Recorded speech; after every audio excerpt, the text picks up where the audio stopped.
This story takes us into the dark depths of a harsh world, where the strong prey on the weak, and survival is a cruel privilege not granted to all. A young girl named Lily, innocent and full of hope, becomes a tragic victim of greed and cruelty. One evening, as her parents dressed to go out, she innocently tugged at her father's sleeve and asked, "Papa, Mama, where are you going? Can I come with you?" Her father, irritated, yelled, "Be quiet, Lily. Stay home." He roughly pushed her aside, ignoring her teary eyes. Turning to his wife, he said with a smirk, "Hey, where should we go tonight?" "Let's try that new tavern that just opened," her mother replied nonchalantly, not sparing Lily a second glance. They left without looking back, leaving Lily crying and alone in the cold, dark house. She waited and waited for their return, clutching her knees as the night deepened. Little did she know, her nightmare was just beginning. The next day, Lily's world shattered. She woke up to a cold, heavy chain around her neck and a stranger's voice growling above her. "From today, I am your new master," the man said with a cruel grin. "Don't worry, little girl. I'll take good care of you." Confused and terrified, Lily tugged desperately at the chain, her small hands trembling. Tears streamed down her cheeks as she cried, "Papa, Mama, please don't leave me. Come back." But her parents were nowhere to be found. In the distance, her father chuckled, counting the money he had received for selling her. "Look at this," he said, showing the bills to Lily's mother. "This will last us a long time. We'll have so much fun." Her mother smiled greedily, her heartless laugh echoing as they walked away, abandoning their daughter to a fate worse than death. The man who now owned Lily didn't waste time showing her the cruelty of her new life. He heated an iron rod until it glowed red, then pressed it into Lily's back, branding her with a mark that burned deep into her skin. Lily screamed in pain, her small body convulsing. "From now on," the man sneered, "you're mine. You're nothing but a slave. Remember that. You will never be free." Through her sobs, Lily whispered, "What does freedom mean? I don't know, but I'm sure it's something I will never have." Years passed, and Lily's suffering continued. One day, as she scrubbed the floor of her master's house, the man threw a bucket of water at her. "Stupid girl," he yelled. "Didn't I tell you to clean properly? Before coming," he yelled, "no, you are a worthless slave who does nothing right. You can't even do that." He harshly spoke about the situation, feeling her humiliated. "Forgive me," she says, the man shouted on her, "Come on, quickly clean all of this by noon," he demanded. The girl, lifeless, said, "Forgive me," as she quickly began cleaning. "You're useless." She quickly cleaned it, but then that man's gaze fell on the girl's chest. Her destiny started to worsen. He said, "You are a slave. Who told you that you can wear clothes? Take them off. These clothes are wasted on you because of your unemployment. Hurry up." The girl was completely lifeless and in shock. Crying, she said, "Okay," and began to remove her clothes. As she did, the man added, "As long as my mark is on your back, you will be nowhere. You can't run away. You're mine. You should be thankful for that." Saying this, he advanced on the girl. The girl cried and said, "Thank you very much, thank you," while she knew what that man had done to her. How disgusting. The scene shifted to a road bridge where the same girl was pulling a cart. The cart was very heavy, filled with numerous things, and the man was sitting in it. He shouted and hit her with a whip, saying, "Come on, can't you do this faster? If it continues like this, we won't be able to wait for the right time, and we won't reach the market in time." As they crossed an old wooden bridge, the planks began to creak and groan. The ropes supporting the bridge snapped one by one, and suddenly, the entire structure began to collapse. Both were about to fall, but the man shouted, "Why did you stop at this bridge? Run away quickly." However, the bridge was about to break, and it collapsed completely. Both of them fell. As they fell, it seemed the girl hit the bridge and managed to grab the corner of it. The man also caught it. He muttered, "Damn it, am I going to die like this?" He placed his foot where the girl was holding onto the bridge, pressing her hand painfully. The girl's hand was crushed, and she thought to herself as she fell, "Am I going to die?" There was no purpose left in her life. Lily closed her eyes, tears streaming down her face. Am I going to die like this? A powerful gust of wind whooshed past her. Lily opened her eyes to see a massive dragon descending from the sky. As it descended to catch her, the dragon positioned itself beneath her. She fell into its embrace, her exhaustion causing her to lose consciousness. The dragon looked at her carefully, then the dragon soared high above the shattered bridge and flew toward a beautiful garden surrounding a grand mansion. Gently, it descended into the garden, setting Lily down on the soft grass before transforming into a tall, imposing man with piercing eyes. He knelt beside her, concern etched on his face. "I'm so glad I arrived in time," the man said softly. "You're safe now, Lily." For the first time in years, Lily felt something unfamiliar, hope. As Lily found herself enveloped in warmth, a sensation she hadn't felt in what seemed like an eternity, her mind teetered between consciousness and a dreamlike haze. For a brief moment, she wondered if this was heaven. A soft, radiant light glimmered around her, and her eyes fluttered open, though her vision was still blurry. She felt a presence, strong, protective, and oddly familiar. Slowly, the haze lifted, and she made out the figure of a man holding her with care. His expression was soft, almost relieved, and his voice was deep but gentle as he spoke. Thank goodness he made it in time. The sound of her name startled her. Her mind raced. Who is he? Why does he know my name? Is someone here with me? As if reading her confusion, the man smiled, his laugh carrying a warmth that seemed to dispel the lingering shadows in her heart. Are you all right? He asked, tilting his head slightly to meet her gaze. Lily, still trapped between fear and reality, struggled to form words. Her lips parted slightly, and in a barely audible whisper, she asked, Who are you? The man's expression softened further, his golden eyes glimmering with an emotion she couldn't quite name. I've been searching for you, he said quietly, almost as though speaking to himself. For so long. Her heart raced at his words, her mind spinning. Searching for me? Before she could process his answer, a cold, dark fear crept into her chest. She glanced at him more carefully and realized something that made her tremble. He was unclothed, his form covered only by the faint shimmer of scales and light where his dragon form had been moments before. Lily recoiled slightly in his arms, her memories dragging her back to the countless nights of torment she had endured. Her thoughts spiraled to the cruel man who had hurt her, who had claimed her as his property, who had taken her dignity and crushed her hope. Is this man going to hurt me too? The thought clawed at her mind, tightening the grip of fear in her chest, until she suddenly fainted in his arms, causing him to call out her name, Lily, in surprise. The Grand Duke, known for his composed demeanor, rubbed his forehead in dismay, his piercing gaze dark with anger. This is terrible, he muttered, pacing in the lavishly decorated hall. Turning to a maid nearby, he said, I didn't mean to frighten her like that. She saw me in my dragon form, and I startled her so badly. She was terrified. The maid, Mary, bowed her head in sympathy. It's not surprising, Your Grace, she said softly. The young lady, it seems life has not been kind to her thus far. The Duke halted in his steps and turned sharply toward Mary. You mean that man from the bridge, he said, his voice low and simmering with rage. Mary hesitated, her lips trembling as she nodded. Yes, Your Grace. When I went to check on her, I saw countless wounds and bruises covering her body. She paused, her voice shaking, taken advantage of her and vented all his anger on her small, fragile body. The Duke clenched his fists so tightly that his knuckles turned white, the veins in his arms bulging. His jaw tightened, and his usually calm demeanor dissolved into fury. That heartless coward, he growled, his voice trembling with suppressed rage. His green eyes darkened, and a dangerous, otherworldly blue aura began to emanate from him. The air in the room turned heavy as his draconic power surged to the surface. The Duke's words were laced with venom, his anger flaring hotter with each passing second. His scales started to form, his sharp nails extending as his dragon form threatened to take over completely. Your Grace! Mary gasped, stepping back as the blue aura caused furniture to rattle and papers to fly across the room. Please calm yourself. If you let your anger consume you, you'll frighten the young lady again. The Duke froze, Mary's words piercing through the haze of his rage.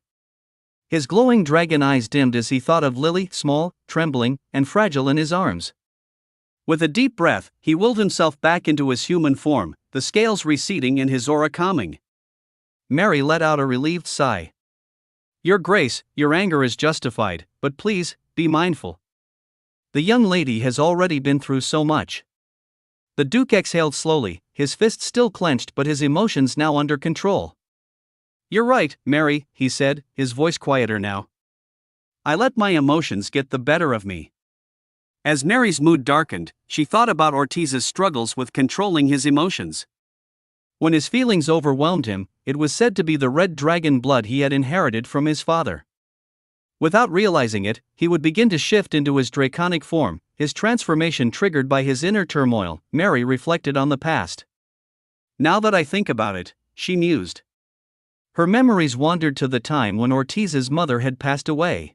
He remembered the day his mother had died, her weak body, her fading smile, and the anger that had consumed him as a child. He had lost control then, too, his draconic nature roaring to life in his grief. Shaking off the memory, the Duke straightened his posture. At any rate, I want to check on Lily. I need to ensure she's resting and recovering, he said firmly. In the guest room where Lily rested, she was far from peace. Though her body lay still, her mind was trapped in a storm of nightmares.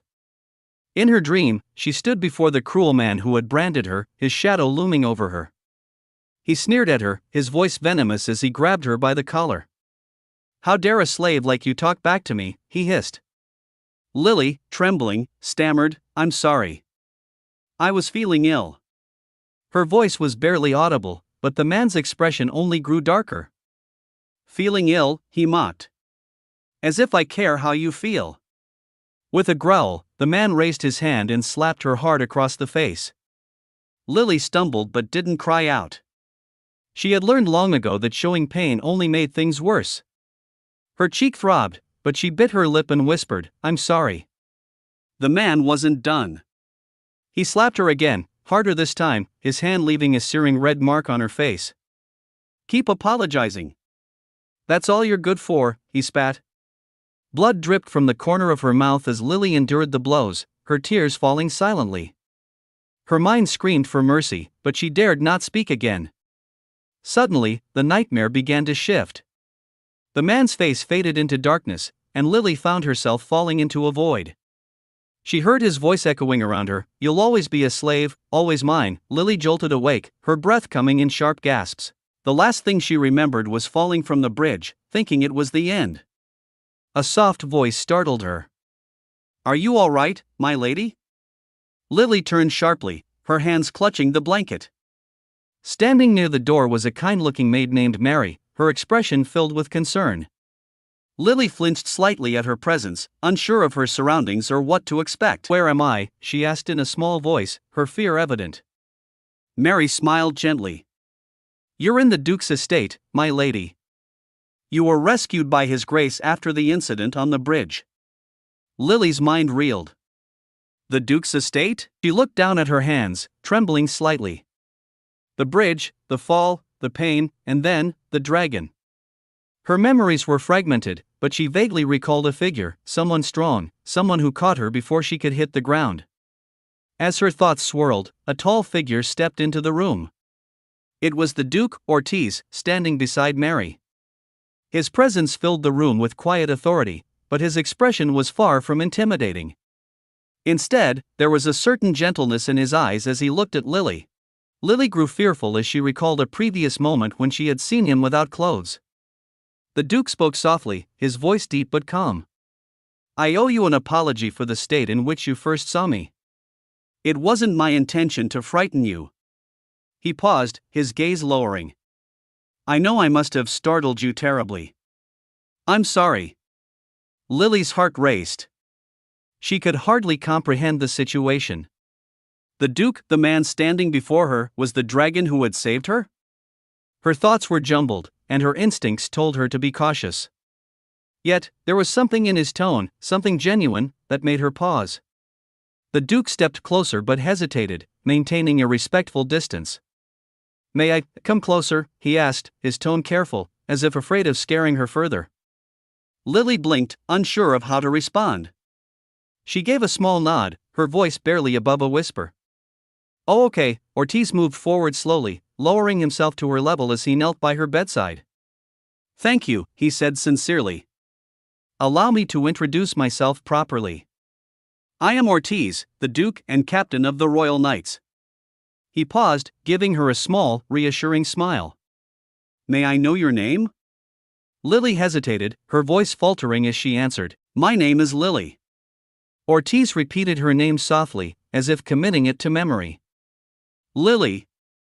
That's a beautiful name. As he spoke, he observed her closely. He could see just how embarrassed she was. I'm sure she hasn't been fed nearly enough, he thought. She must have suffered more than he could possibly imagine. Just then, a loud growl broke the quiet. Lily's face flushed in embarrassment as she realized it was her stomach.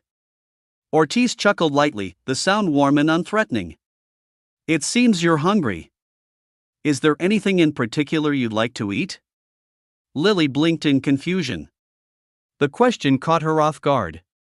No one had ever asked her what she wanted to eat. She hesitated, unsure of how to respond. Ortiz added gently, Feel free to ask for anything, Lily.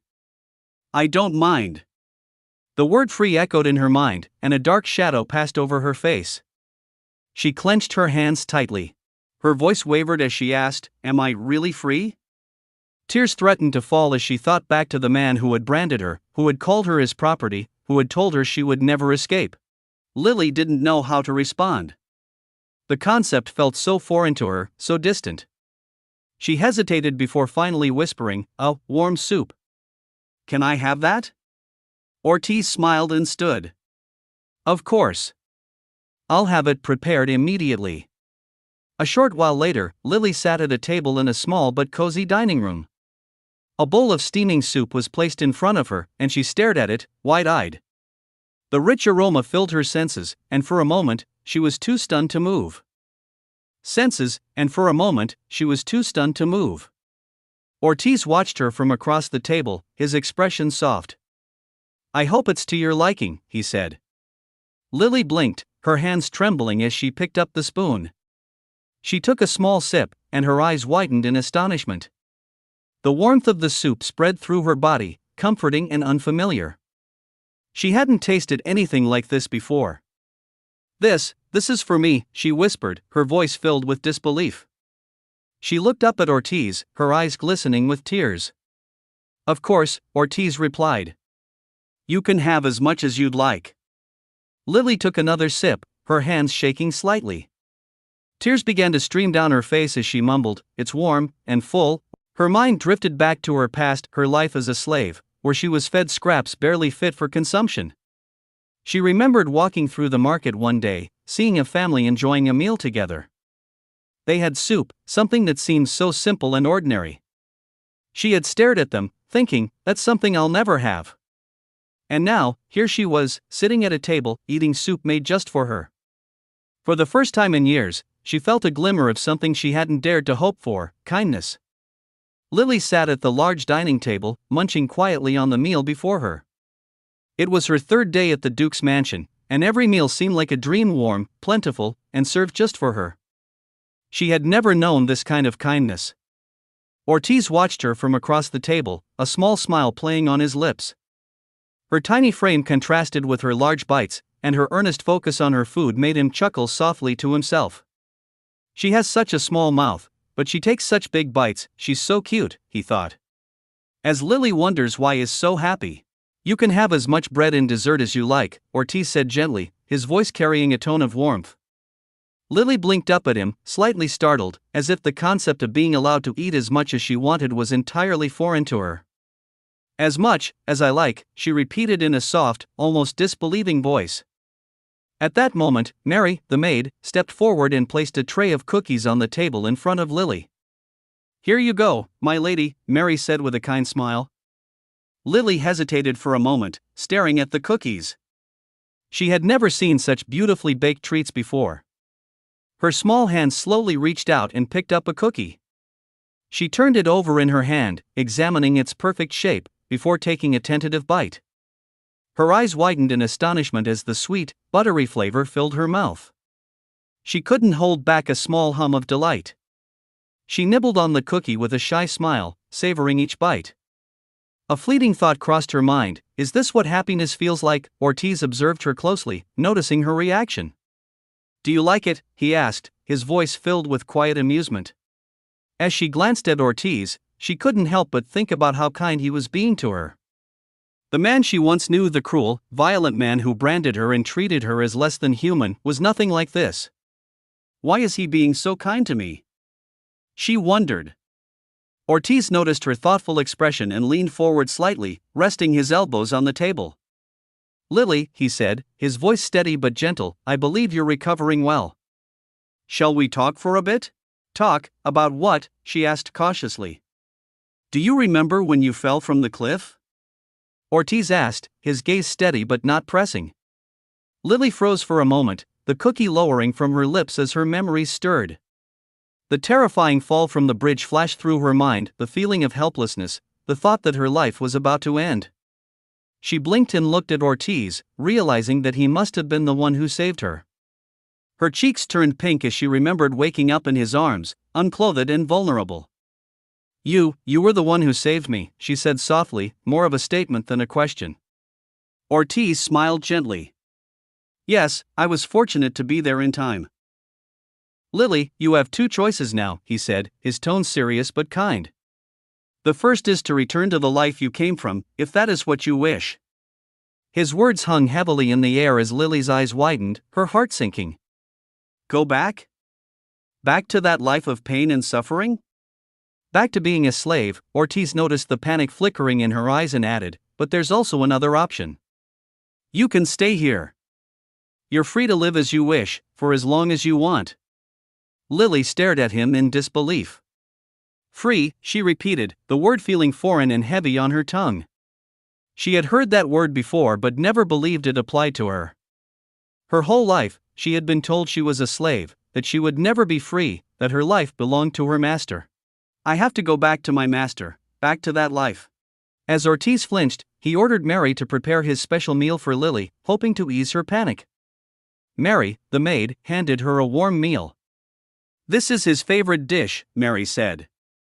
Ortiz asked her to try it, his eyes soft with kindness. Tentatively, Lily picked up the bowl and took a bite. She was astonished by the flavor. The scent alone had been captivating, but the taste was beyond anything she had ever experienced. Seeing her reaction, Ortiz asked, Do you like it? Fraught with doubt, Lily hesitated. Is he just being kind because he doesn't know I'm a slave? She wondered. Gathering her courage, she said, I'm just a slave. You don't have to treat me like this.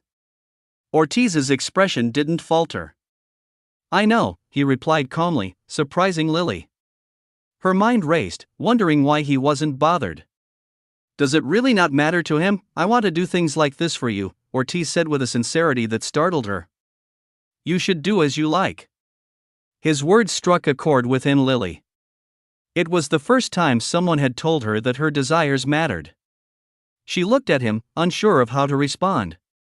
Why is he being so kind to me? What does he want? Fear crept into her heart as she wrestled with her emotions. Lily, still overwhelmed, hesitated before quietly saying that she wanted to stay here.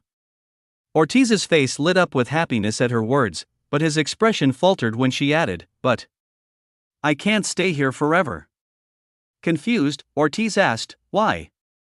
I have to go back to my master, Lily replied, her voice heavy with resignation. Ortiz's expression darkened as he wondered how that man could hold such control over her, even from a distance. At this, Ortiz's expression darkened momentarily. He took a deep breath, reining in his temper. He didn't want to frighten Lily, not after seeing the fear she carried with her. He had been thinking deeply about her future. She needs a purpose. A reason to stay, a reason to feel that she belongs here. He paused, his mind racing with possibilities. She could be a maid of the estate, he thought, but then quickly shook his head. No, that's too much work. He rubbed his chin, pondering further. Perhaps, a gardener? He glanced at her hands and frowned. No. I don't want her to dirty her hands with labor. Suddenly, an idea clicked in his mind, a bold, impulsive idea. Lily, Ortiz began, his voice steady yet filled with a hint of nervousness, how about, we find a reason for you to stay? A reason for us to share this life together? He paused for a moment, gathering his thoughts. What if you became my wife? Lily's eyes widened in shock, the words hitting her like a bolt of lightning. Marry him? The thought echoed in her mind, bouncing off every corner of her confusion. She blinked, unsure if she had heard him correctly.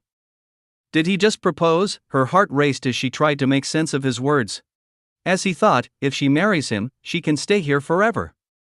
He was lost in happiness. Mary, who had been quietly tending to the young lady, nearly dropped the teapot in her hands. Her eyes widened as she looked at Ortiz in disbelief. Ortiz, too, was shocked by his own boldness. As he processed Lily's silence, he panicked, standing abruptly. Placing his hand over his mouth, he muttered, I'm sorry. That was foolish of me. Please forgive me. You should be free to choose for yourself. I didn't mean to pressure you. He looked away, his mind racing. What a fool I am. This is worse than not proposing at all. She must hate me now. But to his surprise, Lily's face softened into a smile. Her cheeks flushed as she said with a hint of laughter, You're really so bold to want to marry someone like me. I've never met anyone like you before. Ortiz let out a nervous laugh, feeling relief wash over him. You're laughing, he said with a grin. I knew it, laughter suits you best. His mind wandered to a moment long ago when Lily had shown him kindness. Ortiz, the dragon, lay quietly in the shadows of the ruined forest, his massive body coiled protectively as he nursed an injury. Memories surged through his mind, and one, in particular, stood out vividly. It was the moment Lily had come to him. Are you okay? You're hurt, Lily had asked softly, her voice trembling with concern. She had appeared so fragile then, standing amidst the wreckage, her kind eyes locked onto his. Ortiz had felt fear not for himself, but for her. What if he hurt her unintentionally? What if she feared him? Lily, however, had not flinched. She stepped closer, a hesitant smile gracing her lips. Your eyes, they're beautiful, she whispered, like the sky at dusk. Ortiz had not replied, but her words had stirred something deep within him. For the first time in ages, he felt seen not as a beast, but as something more. In the distance, the sound of voices carried through the night air. Lily's parents were drinking and laughing, their loud conversations echoing across the barren land. Her father, Shuja, spoke with a cruel edge. If I kill one of those creatures, I'll get a handsome reward. It'd be fun to hunt them down, he said, his words dripping with malice. Lily's mother chuckled. They're nothing but nuisances. If they died, the world would be better for it. Lily, hidden behind a corner, overheard their harsh words. Her small fists clenched in defiance. She couldn't understand why they were so cruel. When she approached them, her voice was timid. Is there any food? She asked hesitantly. Her mother growled, grabbing a bucket and tossing scraps onto the ground. Eat this if you're so hungry, she snapped. Lily picked up a piece of fruit from the dirt and dashed away. She couldn't bear to stay there any longer. Beneath the night sky, she clutched her meager offerings and ran back to Ortiz. When she arrived, her face lit up. I brought you something, she said cheerfully, sliding down to sit beside him. She placed the fruit and a piece of bread in front of him. It's not much, but it's all I could find. I'm sorry. Ortiz's gaze softened. He took the bread carefully and then nudged a small piece toward her. You should eat, he rumbled gently. Lily shook her head. Don't worry about me. I've already eaten plenty at home, she lied, her stomach growling faintly. Ortiz watched her in silence, a rare smile curving his lips. She had risked so much for him, and yet she seemed so carefree. He thought to himself, she doesn't remember, but we've met before. Seeing her happy brought a warmth to his heart that he had long forgotten. If she's happy, Ortiz mused quietly, then I'll smile too. Lily noticed the faint smile on his face and blushed, her cheeks turning a soft pink. She shifted closer, finding comfort in his presence. Not far away, the sound of a carriage approached. The wheels creaked as it stopped near the gates of the ruined forest. The horseman called out, "We've arrived, Lady Scarlet." A young woman stepped out gracefully, her crimson gown flowing behind her. "Scarlet," she said, introducing herself. "It's been so long since I've visited." Scarlet looked around with an air of nostalgia. "I've missed this place so much," she murmured. Nearby, a serene garden spread out, where Ortiz could see her sipping tea. Lily, too, was there, her small hands clasping a cup as she gazed at the sky. Mary stood by the window when she suddenly heard a tap at the door. The door lamps flickered, and in walked Lady Scarlet, her elegant presence lighting up the room. Lily, who was nearby, flinched at the sight of her. Scarlet's eyes softened as she noticed him and called out his name. Ortiz was astonished to see her. "Why are you here?" he asked, a hint of surprise in his voice. Scarlet smiled warmly, her eyes twinkling. "I came to see you, Ortiz." "You're looking quite handsome," she said with a playful tone. Her gaze shifted to Lily, who stood up in a panic, her eyes wide as she stared at Scarlet. Scarlet's eyes softened as she turned to Lily and spoke, "It's a pleasure to meet you, Lily. I'm Lady Scarlet, daughter of Earl Rubus." She smiled reassuringly. "I'm sorry for interrupting your meal," she added. Lily blushed, her heart pounding as she took in Scarlet's beauty. As Lily stared at Scarlet, Ortiz noticed the tension in the room. Due to some complications, Scarlet would be staying with them for a while.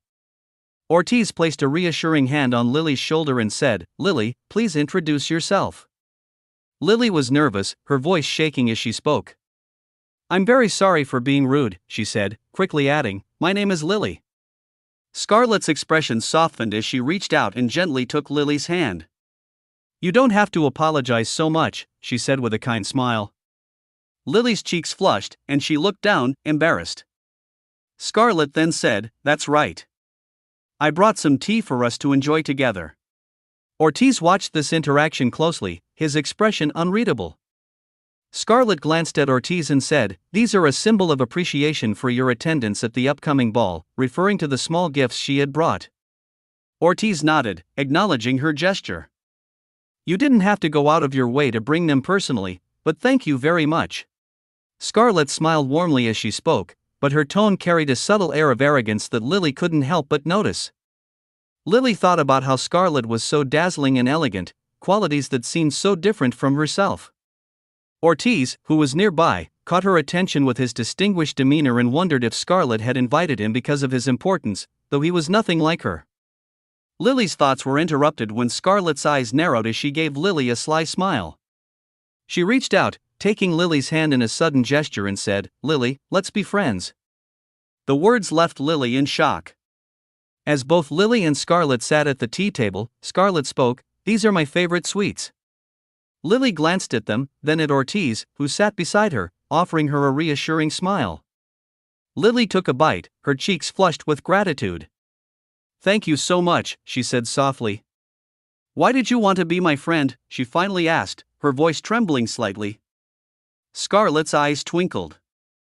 "Do I need a reason?" "I just want to get to know you better," she said, her smile warm but cryptic. "Isn't that enough?" This left Lily astounded. This is the first time I've ever made a friend, Lily thought, the only other person she had considered close being Master Macbeth. Can I really become her friend? The memory of Ortiz's words echoed in her mind, "Do what makes you happy." With that thought, Lily felt a spark of hope. Scarlet's smile grew, and a sense of happiness settled over the table. They were becoming friends, despite the doubts that lingered.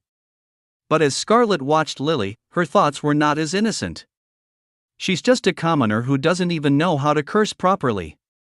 How could I ever befriend someone like her? Meanwhile, in a grand palace, the doors creaked open as Ortiz, in his uniform, stood tall. His servant greeted him, "Welcome back, Captain." Ortiz nodded, his expression serious. "How was your time away?" the servant asked. Ortiz replied, "It was refreshing. Thanks to your hard work, I was able to spend time with Lily, and she's even making friends." He hesitated for a moment, then added, "I'm not very good at dealing with Lady Scarlet." The servant handed Ortiz a report. Ortiz looked it over, noting the details with a frown. "This is even more elaborate than usual," he said, his voice darkening. The servant replied cautiously, "It's for the upcoming event." After all, it's only natural that preparations are grand when nobles will be present. As he informed Ortiz, "Beast is rising, they should kill them all." Ortiz's mind clouded with dark thoughts. Ortiz thought, what would happen if they know he was also a beast? What would they think if they knew the truth? What would Lily think of me? Back in the cozy room, Mary's eyes lit up as she gazed at Lily. "Your gown looks wonderful," she said. Lily blushed and smiled. "Thank you very much," she said softly. Ortiz, who stood nearby, took a moment to appreciate her. "You look very beautiful," he said, his voice low, causing a faint blush to rise on his cheeks. She truly is beautiful, he thought, a mix of pride and admiration in his eyes. As Ortiz clearly saw, Lily was so happy to be wearing a dress for the first time. However, she seemed a bit hesitant and nervously brought her small hands up to touch her rosy red cheeks. When he looked into her bright eyes, he was astonished. Ortiz thought she was so cute. Mary, who had been calling out his name, snapped him out of his daydream. "Mary, I'll be heading to work now." "Enjoy yourself too," Ortiz said. Lily watched him leave and wondered if she would have been happy in any regular clothes, as long as her outfit didn't embarrass Lady Scarlet. But the dress prepared for her was so beautiful and high quality. As Lily caught up with Ortiz, he listened to her speak. Nervously, she said, "Thank you," and with a happy smile, she added that she liked the dress very much. Ortiz's astonishment was clear, and he smiled back at her. "Of course," he replied. Ahead, they could see a grand mansion surrounded by a bright, shining garden. Lily wondered if this was Lady Scarlet's home. It looked like a castle. She thought, thanks to Sir Ortiz and Mary, I finally feel well enough to go outside. I'm so grateful to them. Lily recalled a moment when Sir Ortiz had been especially kind, offering her food and telling her she should eat more. As Lily sat in the garden on a chair, Scarlet appeared, sparkling and calling out Lily's name. "Welcome to my home," she said warmly. Lily thanked her for the invitation, but Scarlet chuckled and said, "That won't do at all, Miss Lily. When greeting a noble in their home, you must stand from your chair." Lily, a little embarrassed, said, "Sorry." Scarlet laughed and said, "Well, it can't be helped. You're a commoner, after all. There's no need to be embarrassed about not knowing noble customs." She then asked, "Shall we have tea?" Lily, feeling shy, nodded as Scarlet sat and poured her some tea. Scarlet then asked, "By the way, is that dress something Sir Ortiz gave you?" Lily smiled and said, "Yes, he was very considerate." Scarlet sighed, "Is that so? I'm so jealous. Can I ask you more about what you mentioned before?" Scarlet continued. "Before? Do you mean the story of when Ortiz met the captain of the knights?" "Yes," Lily responded. Scarlet teased, "I heard that you like him, Miss Lily." Lily's face flushed. "It's not like that. I just want to know him better. Why is he so kind to me? Why does he seem so happy around me? If I understand him more, maybe I'll finally know why." Scarlet smiled knowingly. "In that case, Miss Lily, why don't you attend the ball?" She winked. "You'll see a completely new side of Ortiz. For example, you'll see how he dances." Lily hesitated. "I don't know anything about balls or how to dance. I'll just cause a problem." Scarlet's smile faded a bit as she noticed Lily's conflicted expression. Why is she so hesitant? Scarlet thought. "It's fine if you don't want to go," Scarlet said with a hint of disappointment in her voice. As the scene shifts, we can see some people standing and chatting with each other. Among them, J.E. Ortiz is engaged in a fight with another knight. Ortiz, with his darkened expression, swings his hand with great force, breaking the other knight's sword. The impact throws the knight to the ground. The crowd chants loudly in awe. The knight, defeated, says, "There is no match for Ortiz." Ortiz, extending a hand to the fallen knight, says humbly, "I wasn't sure I was incredibly skilled.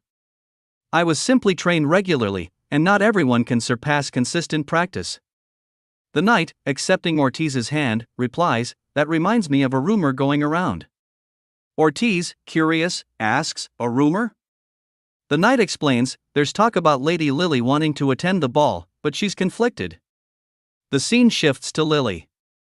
She is speaking with someone, insisting, I'm not sure I can attend the ball. Lily's face reddens with fear as she continues, I never agreed to go. In her mind, Lily thinks about Lady Scarlet and the consequences of mistakes. Memories of her previous life, where she was punished severely by her master, make her tremble with fear. Ortiz notices her hesitation and approaches her. If you don't want to go, you don't have to, he says gently. Lily, still fearful, replies, but I don't want to bring shame to your name. Ortiz shakes his head and says, the most important thing is for you to choose what you want to do, Lily. This makes Lily pause. What do I want to do, she wonders. A childhood memory surfaces in her mind. As a child, she had read a fairy tale about a king and a princess meeting at a grand ball. She had thought it was so beautiful and sparkly, wishing she could attend such an event one day. But as a slave back then, she had believed such dreams were impossible. Clutching the memory close, Lily gathers her courage and says, I want to attend the ball. Ortiz smiles warmly. Then I will give you all my support. Mary, overhearing this, laughs lightly. Lily beams with happiness, her heart filling with determination. The next day, Lily is standing in an upright posture as Ortiz introduces her to a new etiquette teacher, Professor Eliza. Eliza, a poised and strict woman, says, I will not be lenient with you.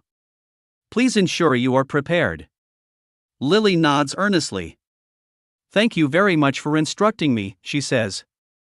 Eliza begins Lily's lessons on noble behavior. One day, Eliza teaches her how to use a napkin, but Lily, unfamiliar with royal customs, accidentally uses the napkin to cover her face, causing a moment of surprise. In another instance, Lily picks up bread with her hands, which Eliza points out is improper. However, over time, Lily begins to grasp the lessons, and Eliza even laughs lightly when Lily performs an action correctly. This encourages Lily, who thinks, this is my first time learning such things, but everything feels so new and exciting. During her training, Lily encounters Scarlet, who remarks, you like your studies? That's a very unique opinion. Lily asks curiously, really? Scarlet nods. Most people hate their lessons. But you're not like everyone else, Miss Lily. Lily blushes slightly. Scarlet continues, how about your dance lessons? Lily hesitates. We're still searching for a female instructor. Scarlet, intrigued, asks, why? Lily, trembling slightly, admits, I'm afraid of men. Scarlet's expression softens. I see. I hope you find someone to help you. As Scarlet boards her carriage, she pauses and says, I know who can be your dance instructor. It may be Lady Beckett, Scarlet mused thoughtfully. Maid nodded in agreement. It's impressive that you figured it out so quickly. Scarlet shrugged with a smirk. No, it was simple. In terms of noble etiquette, Lady Beckett is among the few who are tolerant enough to agree to instruct a commoner. Maid looked astonished. You're truly remarkable, Miss Scarlet. Scarlet gave a sly, almost mischievous smile. I have a plan, she said, her tone carrying a hint of mischief.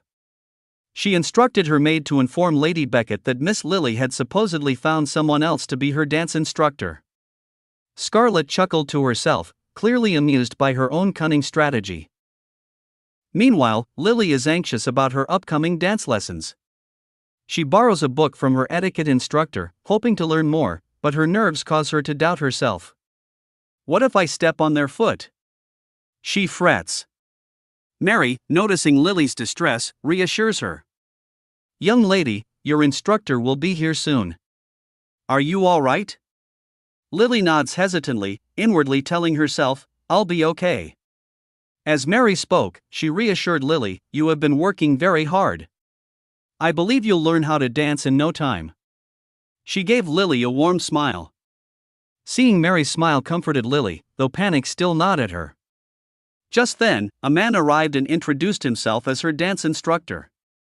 I am King Court, he said with a polite bow. I am looking forward to teaching you. Lily froze. Her mind raced with questions. Shouldn't the instructor be a woman, she thought. Her anxiety was evident as Court noticed her hesitation. Is something the matter? He asked. Such a distressed expression doesn't suit a beautiful young lady like you, he added, offering his hand. Lily recoiled slightly, frightened by the gesture. Mary quickly intervened, saying, "My lady, please don't feel as if you must push yourself. We can always end things here." But Lily shook her head. "I could never do something so rude," she said, forcing a smile. "I will be fine." Her words, though shaky, conveyed determination. Mary flinched slightly but offered encouragement. "Right, my lady." Mary flinched and said, "Right, she's looking forward to your lessons." The instructor smiled and added, "I never imagined I would be dancing with such a beautiful lady. I'm so glad I took this job." He continued, "Now, since this is our first lesson, shall we start with a simple dance?" Lily nodded in agreement as her dance instructor reached for her waist. "First, let me show you our basic hold," he said, positioning her hands to demonstrate. Lily's heart raced with fear. Just as Lady Scarlet said, she was complete beginner, he thought. She flinched when he spoke. "Lady Lily, take my hand," he said gently. Trembling, Lily reached out, but before she could fully grasp his hand, he took hold of hers and drew her close. "A dance can only be done with a partner," he said. As he thought, it seemed she would need to be somewhat comfortable with him, and he would have to be understanding of her as well. She managed to relax a little, but soon fear gripped her again, and she panicked. Her mind flashed to past dark memories of her master, and a wave of fear gripped her. She fainted in his arms, and he looked at her in astonishment. "Lady Lily," he called out. In the next scene, Lily lay on her bed, Ortiz by her side. As her eyes fluttered open, Ortiz asked, "Are you all right?" Lily couldn't speak at first, but Ortiz, looking remorseful, said, "I'm sorry. I asked Lady Elizabeth to be your dance instructor, but it seems the message was delivered to the wrong person." Lily's eyes filled with regret. Lily's voice was soft as she admitted, "It was my fault." Ortiz, puzzled, asked, "What do you mean?" Lily's eyes darted nervously. "All of this happened because I was afraid of men. I was so rude to the instructor," she confessed, guilt weighing on her heart. Ortiz shook his head, his expression gentle. "That's not true, and it's not your fault." Lily's eyes glistened with tears as she looked at him. "Did you leave your work to come here?" she asked, her voice trembling. Ortiz met her gaze, feeling a pang of guilt. "Yes, I did. I wanted to make sure you were all right," he said, silently regretting not confirming the details sooner. "It's all right," Lily said, her voice barely a whisper. "I'll continue taking lessons with the instructor." Before Ortiz could respond, Scarlett's voice came from behind him. As Scarlett stepped forward, "I can be Lily's instructor," she said confidently. Lily glanced at Scarlett, surprised by her sudden presence. Scarlett explained, "I heard that Miss Lily had collapsed, so I rushed over to make sure you were all right." Lily's eyes softened with gratitude. "Thank you for worrying about me," she said quietly. Ortiz's eyes met Scarlett's, seeking clarification. "You said you were willing to teach Lily how to dance," he asked. Scarlett's smile was both confident and sly. "As the proud daughter of an earl, I have full confidence in my abilities," she said, her voice low but steady. With a hint of mischief, she added, "And since Lily is my best friend, I'm more than willing to teach her." In the next scene, Lady Scarlet and Lily were dancing. Scarlet was trying to teach Lily a dance, but Lily struggled to keep up. Scarlet frowned as she watched Lily's efforts and used her foot to push Lily slightly, causing Lily to lose her balance. Just as Lily was about to fall, Scarlet gasped, "Oh my, I'm so sorry." She wondered how their legs could have gotten tangled like that. Lily, embarrassed, apologized, saying it was her fault for being so bad at dancing. Scarlet sighed, "Suppose that's right. To think you would struggle with such an elementary dance. I would be so embarrassed I'd die on the spot." Lily trembled and repeated, "I'm sorry," as she sat down on a chair, gripping her skirt in frustration. She realized she hadn't anticipated how difficult dancing would be. Scarlet raised an eyebrow and asked, are you out of breath already? Lily admitted, I have very little stamina. Scarlett looked at her with a critical eye. I can tell you're not a dancer. Of course, I am. I'm a noble, after all, and I've been dancing since I was a child, she said with a smirk. Well, that's just how things are. Scarlett remarked, because you are a commoner and so poor that maybe you never had time for things like dancing. The thought stung, as she remembered her life as a slave. The reality of her poverty had always been clear, but now it felt sharper than ever. She wondered why she felt so anxious. Scarlett's voice broke her thoughts. Enough talking. Let's continue, she said firmly. Lily hesitated for a moment but then stood up and prepared to try again. As Lily and Scarlett practiced dancing, the evening slipped into night. Later, Lily lay on her bed, frowning as she stared at the ceiling. Her body felt heavy with exhaustion, and doubt crept into her mind. Will I ever be able to learn how to dance? She wondered, the weight of her insecurities pressing down on her. But then she shook her head, determined. I'm not inferior to anyone, she thought. I will work hard and practice. Ortiz, holding a candle, quietly opened Lily's room door and found her practicing her dance moves. He smiled at her dedication.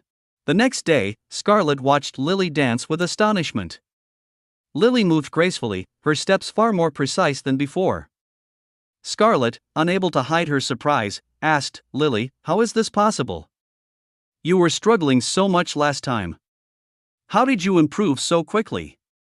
Lily paused mid-dance, looking at Scarlett with a modest smile. Scarlett, still in awe, exclaimed, You were amazing. I've never seen such improvement overnight. I can't believe it. Have you ever taken steps like that before? Scarlett asked, surprised. You have a natural talent, Lily, she said, smiling. You should be able to dance longer, like a regular dancer. Lily nodded, feeling a mix of pride and nervousness. Okay, she replied, her voice slightly hesitant. Scarlett pointed to the floor and said, Let's try a new song now. They began dancing again, and this time, Lily's fear grew as the pace picked up. Scarlett laughed, and Lily's legs trembled from the speed, causing her to stumble and fall to the floor. Scarlett stopped, concerned. Are you all right? She asked. I didn't think you'd struggle this much. Lily lay on the floor, pain spreading through her body. Scarlett asked, Are you all right already? As she noticed Lily struggling to keep up. She commented, I didn't think you'd have so much trouble following along. Scarlett remarked, Suppose that song was a bit challenging for you, Lily, with a hint of sarcasm. Meanwhile, Ortiz was lost in thought about the increasing number of lame beasts. He reflected on the human casualties caused by them and how change seemed impossible. Memories of his father, Ver, surfaced, reminding him of his resolve not to harm the beasts unnecessarily. Mary then appeared, announcing, Lady Scarlett will be returning here shortly, while Maddie added, she'll be going home late. Ortiz asked, Is it already that time? Determined, he thought to himself, I must make sure to see her off before she leaves. Scarlett and Lily were chatting when Ortiz arrived and greeted them. Scarlett's cheeks turned pink upon seeing him. Oh, Ortiz. I didn't expect to see you here, she said with a shy smile. I missed you, she added, attempting to mask her flustered state. As Scarlett playfully nudged Lily, trying to make her move along, the push caused Lily to lose her balance. She stumbled and began to fall down the stairs. Scarlett gasped in shock, and everything seemed to slow down as Lily braced for the impact. As Lily closed her eyes, bracing for the impact of the fall, Ortiz swiftly caught her in time. I'm so glad you're safe, he said, his voice filled with relief. Lily, trembling, whispered, I'm sorry, as tears welled up in her eyes. Ortiz quickly noticed her swollen foot and asked with concern, Why is your foot like this? Did something happen? Lily hesitated before answering, It was my mistake. I pushed myself too hard. Ortiz's expression darkened. Scarlett, observing the situation, chimed in, What happened here? I can't believe this. Did you both really fall from the stairs? Are you injured? Ortiz looked at Lily's foot carefully and replied, Her ankle is twisted, and the swelling is severe. Scarlett gave an awkward smile, trying to deflect. What are you talking about? I didn't realize. Ortiz interrupted firmly. The swelling is terrible, and it shows she overexerted herself. As her instructor, you were responsible for guiding her better. Am I wrong? Lady Scarlet hesitated, her face clouded with uncertainty. I didn't realize, she stammered, her usual confidence faltering. Ortiz's gaze didn't waver. If that's the case, then I suppose it was an oversight, he replied, his tone growing colder. He stepped closer, gently lifting Lily into his arms as she winced from the pain in her swollen ankle. Oh, and one more thing, Ortiz added, turning his piercing gaze back to Scarlett. If I find out you've lied to me about this, know that I won't take it lightly, not even for you. Scarlett's face flushed, a mix of frustration and embarrassment overtaking her usual composure. She clenched her fists but said nothing, her fiery temper momentarily subdued. Ortiz looked down at Lily, who was trembling slightly, then turned back to Scarlett with a curt nod. Now, if you'll excuse us, please have a safe trip home. Without waiting for a response, he carried Lily away, leaving Scarlett to stew in her emotions. As Lily insisted, I can work on my own, Ortiz shook his head and replied, no, I'll take you back to your room. Ortiz gently reminded her, you should avoid putting weight on your ankle, as he placed a meal tray on the nearby table. I brought some food for you, he said softly. Lily lowered her gaze and murmured, I'm sorry. I've caused so much trouble. She paused, then added, it's my fault for twisting my ankle in the first place. Ortiz frowned, crouching down to meet her eyes. Why do you think that? He asked, his voice calm but firm. Lily hesitated, then confessed, because I'm useless. After all, I was a slave once. My master, my parents, they sold me when I was just a child. Everything that happens is because I'm worthless. Her voice broke as tears began to stream down her face. Ortiz's heart clenched at her words. Seeing her cry, he thought to himself, if only I had been there to save her earlier, maybe she wouldn't have suffered so much. Lily, he said gently, listen to me. No normal parents would ever sell their child. That wasn't your fault. He took a deep breath, his expression darkening as he continued, your master, Macpath, was violent because of his own anger issues. No decent person would hurt someone else like that. It wasn't your fault. But if Lily started, her voice trembling, if I made a mistake, if I wasn't good enough. Ortiz interrupted her firmly, let me ask you something. If a maid in your house were late in finishing a task, would you hit her for it? Lily's eyes widened as she quickly responded, of course not. Exactly, Ortiz said, his tone softening. You've done nothing wrong, Lily. Overcome with emotion, Lily began to cry even harder, her tears soaking her hands. Ortiz stayed by her side, silently offering his support as she released the pain she had carried for so long. As Lily's tears streamed down her face, her voice cracked with anguish. I've always just wanted someone to tell me it wasn't her fault. She convinced herself it was, because if it wasn't, she doesn't think she could have endured it. Ortiz's eyes softened as he looked at her trembling figure. You've done nothing wrong, he said firmly. The truth is, you just needed someone to tell you the truth. You needed someone to tell you that you are not to blame. Lily's sobs deepened as she whispered, I just wanted someone to hold me gently instead of pushing me away. I wanted someone to pat my head like my parents did. I wanted to be loved, her small form shaking with the force of her tears. Ortiz knelt beside her, his presence steady. You are not someone's property, he said gently, his voice unwavering. You're a human being worthy of kindness, of care, of love. Cry all you need to. There's no one here who will scold you for it. His words felt like a salve to her wounded heart. For the first time, Lily let herself grieve without fear.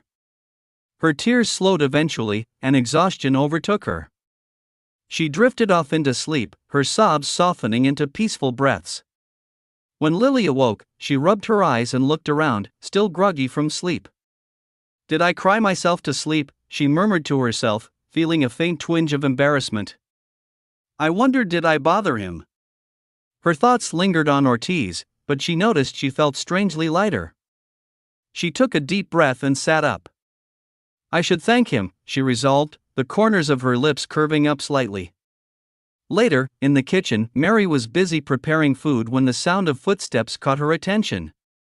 She turned to see Lily hesitating by the doorway. "Ah, Miss Lily," Mary said warmly. "Are you searching for something? Do you know where Ortiz is?" Lily asked, looking around nervously. "Sir Ortiz has already left for work." "Did you need to speak with him?" Lily nodded. "I wanted to thank him for yesterday," she said softly, lowering her gaze. "But now that she thinks about it, she's not even sure how to show my appreciation." Mary thought for a moment before offering a suggestion. "In that case, how about you prepare some food for him?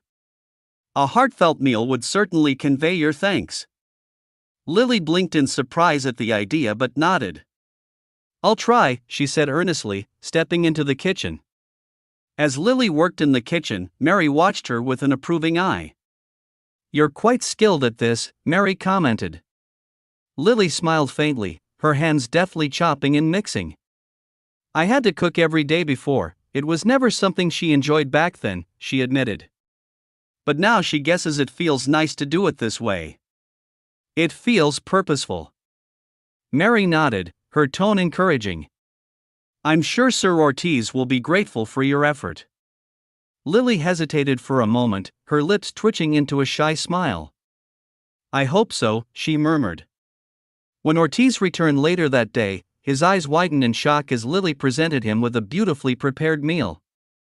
He sat down, taking his first bite, and froze. "Lily, are you planning to become a royal chef by any chance?" Ortiz stammered, his face flushing with astonishment. Lily tilted her head, confused by his reaction. "No," she said quietly, blushing at his praise. Mary, watching from the side, chuckled at how flustered Ortiz was. He turned back to his plate, taking another bite. "This is incredible," he exclaimed. "It's so delicious." Lily's cheeks turned red, but her heart swelled with pride. She fidgeted slightly before managing to say, "Thank you very much. You've helped me so much." "I just wanted to do something to thank you in return." Ortiz looked at her, smiling softly. "Don't worry about it. Everything I've done for you, I've done because I wanted to. You don't owe me anything." Lily nodded, feeling warmth bloom in her chest. After a moment, she hesitated and spoke again, her voice quieter this time. "Ortiz, about the ball," he noticed her reluctance. "Do you want to attend the ball, Lily?" he asked gently. Lily nodded, her hands twisting nervously in her lap. Ortiz leaned back in his chair and smiled reassuringly. "What about your dance lessons? Will you continue learning from Lady Charlotte?" Lily faltered, her lips parting but no words coming out. She didn't have an answer. Ortiz saw her hesitance and leaned forward. "Lily, you should be more honest with yourself," he said kindly. "Everyone has people they find difficult to deal with. If you don't like Lady Charlotte, that's okay. You can find someone who makes you feel more comfortable." Ortiz's words struck a chord in Lily's heart. As Ortiz asked, "Do you find Lady Scarlet difficult, Lily?" Lily's hands trembled slightly as she thought of Lady Scarlet. She didn't dislike her, yet she couldn't fully understand the feelings of uncertainty that arose whenever she was around her. After a brief hesitation, Lily whispered, "I might find her a little difficult to deal with." Ortiz gave a small nod, his tone understanding. "I understand completely. In that case, once your ankle has fully healed, I'll find you a new dance instructor." He gave her an encouraging smile. "Let's see, how about I teach you to dance instead?" Lily looked at him in shock. "You would teach me?" Ortiz chuckled gently and added, "Only if you agree, of course. If that's not something you're comfortable with, Mary can teach you instead. Or, we could ask Professor Elizabeth for help as well." Lily fell silent for a moment, her emotions swirling. Up until now, she was always alone, she thought. She had no one to help her, to encourage her, to lean on. But she's not alone anymore, is she? With finally, a radiant smile spread across Lily's face as she looked up at Ortiz and said with confidence, "Please teach me." Ortiz's expression softened, and a warmth filled the space between them. "All right, then it's settled," he said, pleased with her answer. In another scene, the focus shifted to a dimly lit room, where a man sat at a desk, staring at a piece of parchment with trembling hands. "What the hell?" he murmured under his breath. "I thought she was dead." He clutched the letter, a disbelieving smile creeping across his face. "Lily is still alive." Meanwhile, Lily found herself walking through a lively marketplace, filled with the hum of voices and the vibrant energy of passing merchants and customers. She gazed curiously at the clothing displayed in one of the shops, running her fingers over the fine fabric. Holding up a dress, she turned to Ortiz, who stood nearby. "What do you think of this one?" she asked with a slight blush. Shopkeeper smiled and chimed in, "This is one of our newest designs, my lady. It's both elegant and unique, perfect for a ball." Ortiz inspected the dress with an appraising glance. "It's lovely. But do you have anything a bit smaller in size? Something more fitted for her frame?" he asked thoughtfully. The shopkeeper nodded enthusiastically. "Let me check in the back for something else," she said before disappearing. As Lily waited, her eyes wandered to a sparkling blue necklace displayed on the counter. She stepped closer, her breath catching slightly. "That gem," she thought, "it's the same shade as his eyes." Her gaze lingered, her mind wandering until Ortiz approached her from behind. "Were you interested in that necklace?" he asked, his voice light but tinged with curiosity. Lily jolted in surprise and quickly shook her head, her cheeks tinged pink. No, you see, I just happened to notice it. That's all." Her voice was nervous, almost defensive. Ortiz tilted his head, unconvinced by her response. "We'll purchase it." Lily's eyes widened, and she began to panic. "You don't have to do that. Really, it just caught my eye for a moment." "I wasn't serious about it," she stammered. Ortiz's gaze softened as he interrupted her with calm assurance. "It's important to have things you like. Wearing something that brings you happiness will make you feel more confident at the ball. And that's what truly matters, Lily." As Ortiz gently brushed Lily's hair, her cheeks turned pink. He smiled softly and said, "This necklace should suit you perfectly." With that, he carefully placed the shimmering blue necklace around her neck. The color matched her eyes beautifully, making her blush even more. "It suits you perfectly," he said, his tone full of admiration. Lily looked down, bashful, but Ortiz's warm smile reassured her. "We bought quite a bit, didn't we?" "Are you tired, Lily?" he asked kindly. Lily shook her head quickly, yet, in her mind, she thought about how different her life had become. She used to run errands often when she was a slave, but this is the first time she's had so much fun shopping. It feels so nice. Just then, a voice called her name sharply. Startled, she turned around and froze. It was her former master, Macbeth, glaring at her. Macbeth's tone was harsh as he sneered, "What are you wasting time for? Come here. We're going home." Panic washed over Lily. Her body stiffened, her hands trembled, and memories of her past filled her mind. Before she could even step back, Ortiz stepped protectively in front of her. His calm but firm voice cut through the tension. "Please take your leave," he said coldly. Macbeth's eyes narrowed as he scoffed, "Who do you think you are? She belongs to me. She's my property. Give her back this instant." Ortiz remained unwavering. "She is not a possession," he said. As Macbeth glared with fury, his hands trembling, he barked, "She's my slave. I bought her. I have every right to take her back." Otis stood calm and unwavering. He glanced at Lily and gently asked, "Lily, what do you want to do?" Lily's trembling body froze momentarily. Her mind was a whirlwind of fear and determination. She thought of all the times Otis had asked her how she felt, how he respected her choices and valued her opinions. For the first time, she realized she didn't want to live in fear anymore. Taking a deep, trembling breath, she looked up with newfound courage and firmly said, "I will never return to you." Macbeth's face twisted with rage. "How dare you talk back to me?" He stepped toward Lily, his hand raised threateningly. But before he could get any closer, Otis intervened. In one swift motion, Otis caught Macbeth's arm midair. Otis's voice turned cold, deadly, and commanding. "You seem unaware of the laws in this country, so let me enlighten you. Here, human trafficking is illegal.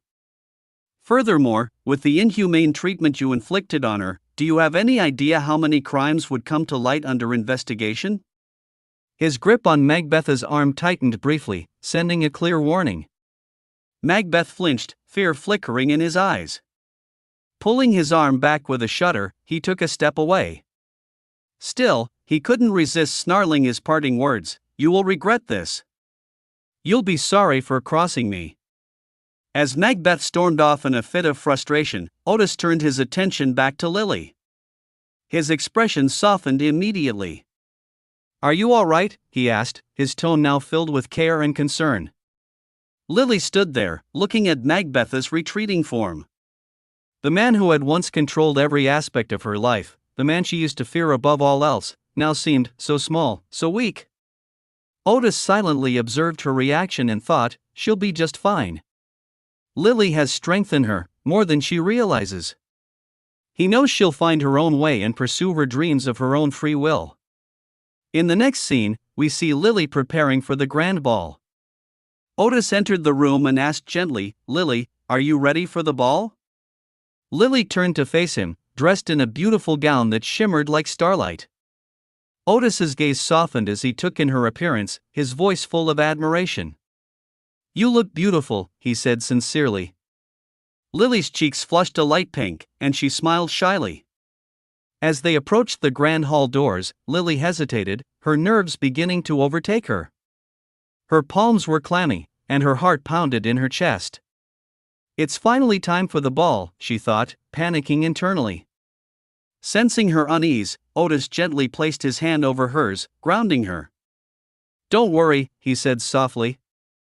"I'm here with you. Everything will be fine." His reassurance eased her tension, and she nodded gratefully. "Right," she said with a deep breath.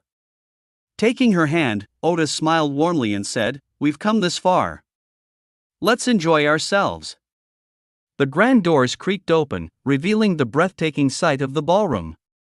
Glittering chandeliers adorned the ceilings, and the hall was filled with elegant nobles laughing and dancing to enchanting music. Lily's eyes widened in awe. "So this is a real ball," she thought, overwhelmed by its beauty.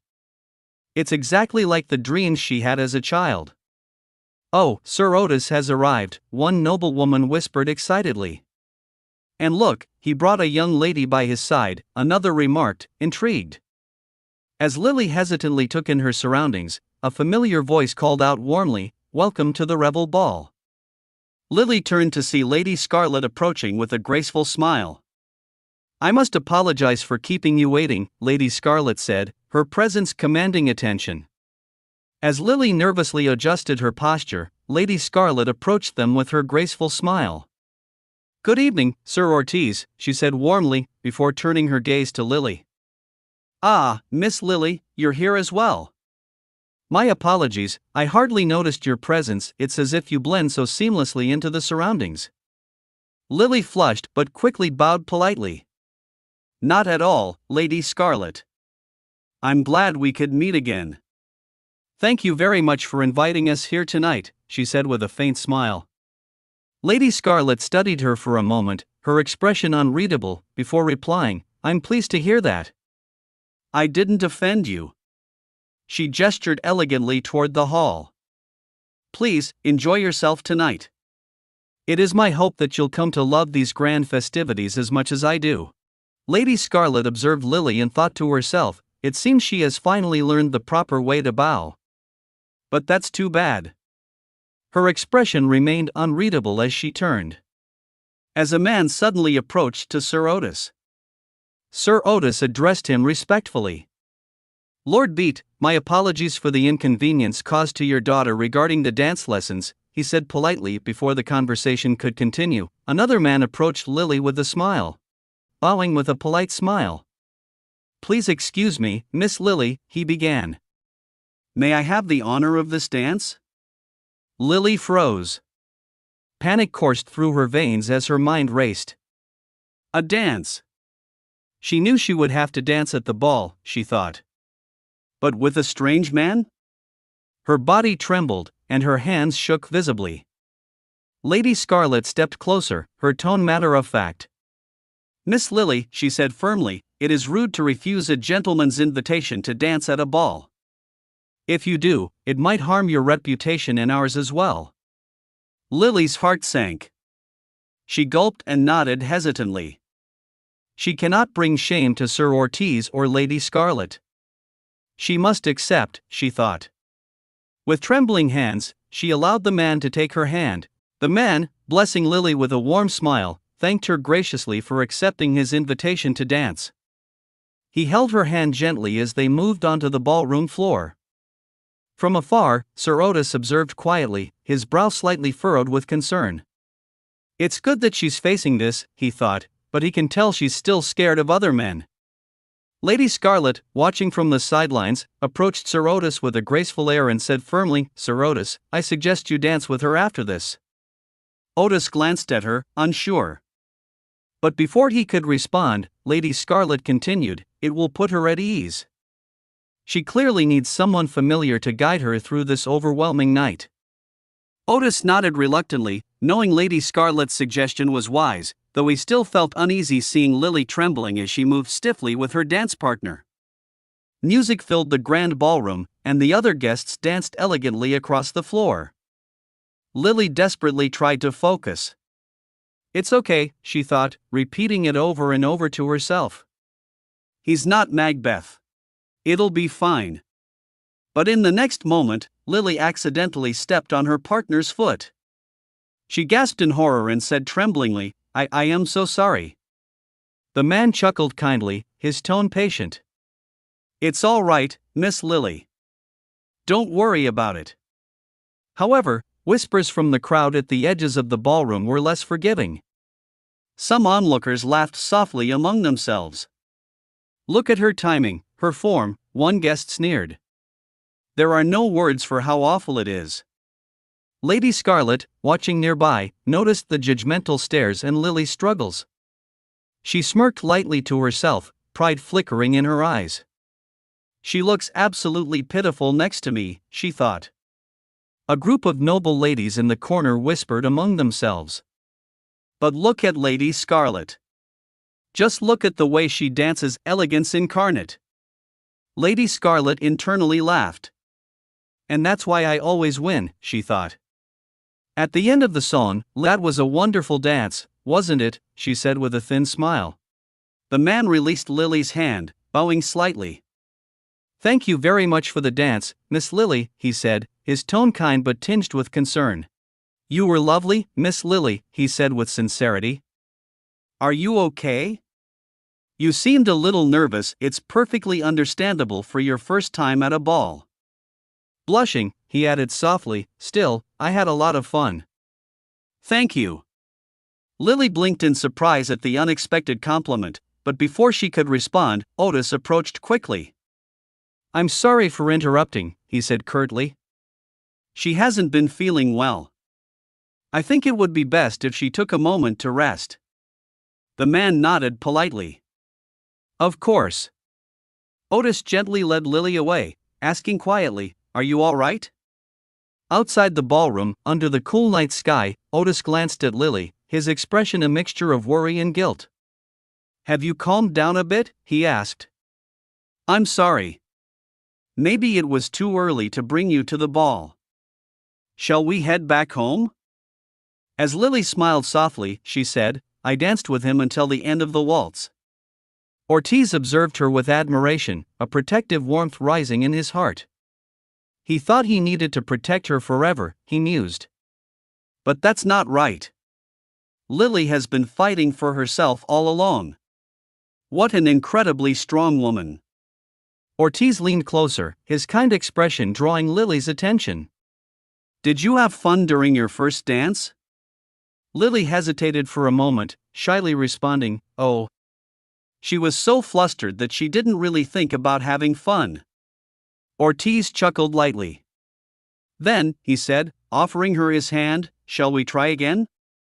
Miss Lily, will you accept my hand for another dance?" Blushing, Lily hesitated before gently placing her hand in his. As they began to dance gracefully across the floor, the noble onlookers turned their attention to the pair, whispering in awe. "Oh my, how elegant they look together," one remarked. Lily glanced at Ortiz, her panic slowly fading as she followed his lead. When she's with him, she's not afraid, she thought. He's always been there to help her. Finally, she found her voice, her gratitude spilling forth. "Thank you for everything you've done for me," she said softly. Ortiz's gaze softened as he asked, "Will you call me by my name? It feels like you've been avoiding it this whole time." Lily flushed, realizing he had noticed her hesitation. In her heart, she understood it was because she used to be a slave and had no idea how to address someone like him, someone so kind yet so different in status. Ortiz smiled gently, sensing her struggle. "Lily, you're no longer a slave. Please, don't limit yourself anymore." Taking a deep breath, Lily finally whispered his name with a shy smile, "Ortiz." Ortiz grinned broadly in response, his joy evident. They continued their dance, their movements fluid and natural. Noble ladies murmured in admiration, "They're so captivating together. What a beautiful pair." Ortiz leaned toward Lily. "They're complimenting you, Lily." "You're dancing beautifully," he said, which caused her to blush even more. As the music continued, Lady Scarlet approached them, her expression poised yet sharp. "Miss Lily," she said, "I'm surprised to see you dancing so well. You've come such a long way." Lily smiled politely and replied, "Thank you very much, Lady Scarlet." However, Lady Scarlet's lips twisted into a smirk as she added, "Don't you think your dancing style is a little old-fashioned? Perhaps your teacher isn't aware of the latest trends." Ortiz narrowed his eyes. "I am her teacher," he said firmly. Lady Scarlet blinked in mild surprise, but Lily stepped forward, her voice calm but resolute. "Sir Ortiz taught me patiently. He made it easy for a beginner like me to understand. I'm very grateful to him." Lady Scarlet felt a flicker of shock. Did she just talk back to me? Scarlet thought. Lily continued with confidence. "For what it's worth, Professor Elizabeth also praised our style." Scarlet's expression froze as the name registered. "Elizabeth Watson," she muttered in disbelief. Elizabeth was highly respected in high society, known as the premier tutor for accomplished dancers. Ortiz leaned toward Scarlet. "If our dance didn't suit your taste, that's unfortunate. But this occasion is a bit much for Lily, so we'll be taking our leave." Lady Scarlet said, "No, you see, that was quite the achievement." Scarlet could only stand in stunned silence as Ortiz took Lily's hand and led her toward the exit. "Lily," he said kindly, "shall we go home?" Lily nodded. But as they neared the grand doors, a rumbling noise echoed through the hall. The crowd gasped and panicked as a fierce beast burst through the window, howling ferociously. Screams erupted as nobles scattered in fear. Ortiz immediately moved to protect Lily, drawing her close. "What is this?" he thought urgently. "Why has a beast come here?" Amid the chaos, Lily was separated from Ortiz as the crowd pushed her further into the hall. She stumbled, her breath quickening as fear gripped her. She turned, her eyes locking onto the monstrous beast that now stood directly in front of her and Lady Scarlet. Lady Scarlet froze, trembling in fear. "No," she whispered. "This can't be happening." But before the beast could strike Scarlet, Scarlet pushed Lily forward and drawing the beast's attention. As the beast lunges toward Lily, she cries out and tries to run, but suddenly, she trips and falls. Unable to run any further, she lies there, helpless, as the beast gets closer and closer. his jaws open wide, ready to bite. Lily, paralyzed with fear, shuts her eyes tightly, bracing for the worst. But just as she expects to feel the beast's teeth, she hears the sound of something slashing through the air. Startled, she opens her eyes to see Sir Ortiz standing in front of her in a protective stance. He has attacked the beast, positioning himself as a shield to protect Lily. The beast growls menacingly, its red eyes glowing with a hunting fury, as Lily sits frozen in shock at the scene unfolding before her. Sir Ortiz, unshaken, emits a powerful aura as his dragon abilities come to life. Blue flames flicker from his body, casting a deadly glow around him. Standing tall and fierce, he looks at the beast with determination.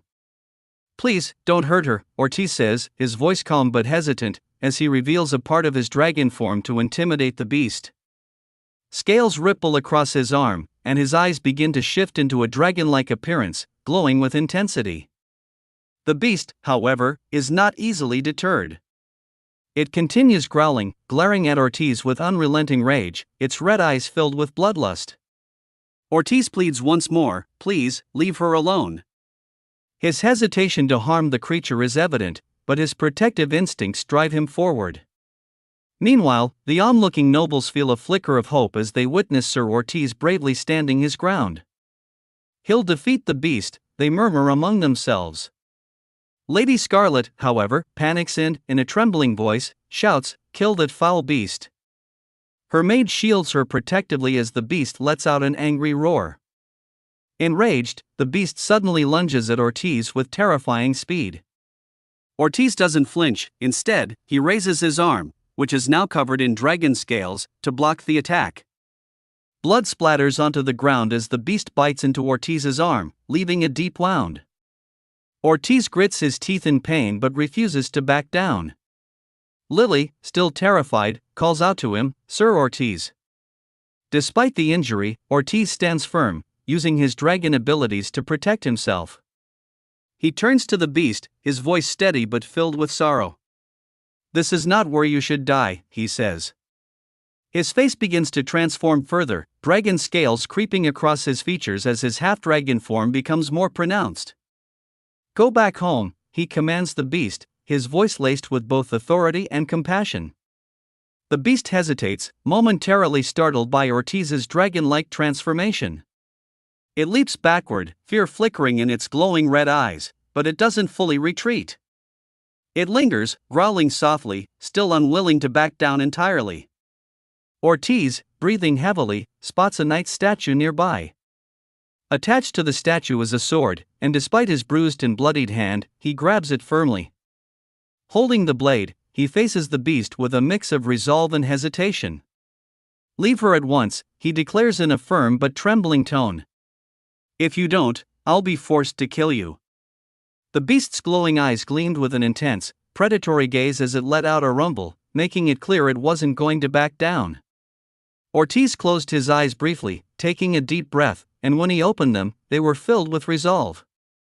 "I'm sorry," he said quietly, just before striking.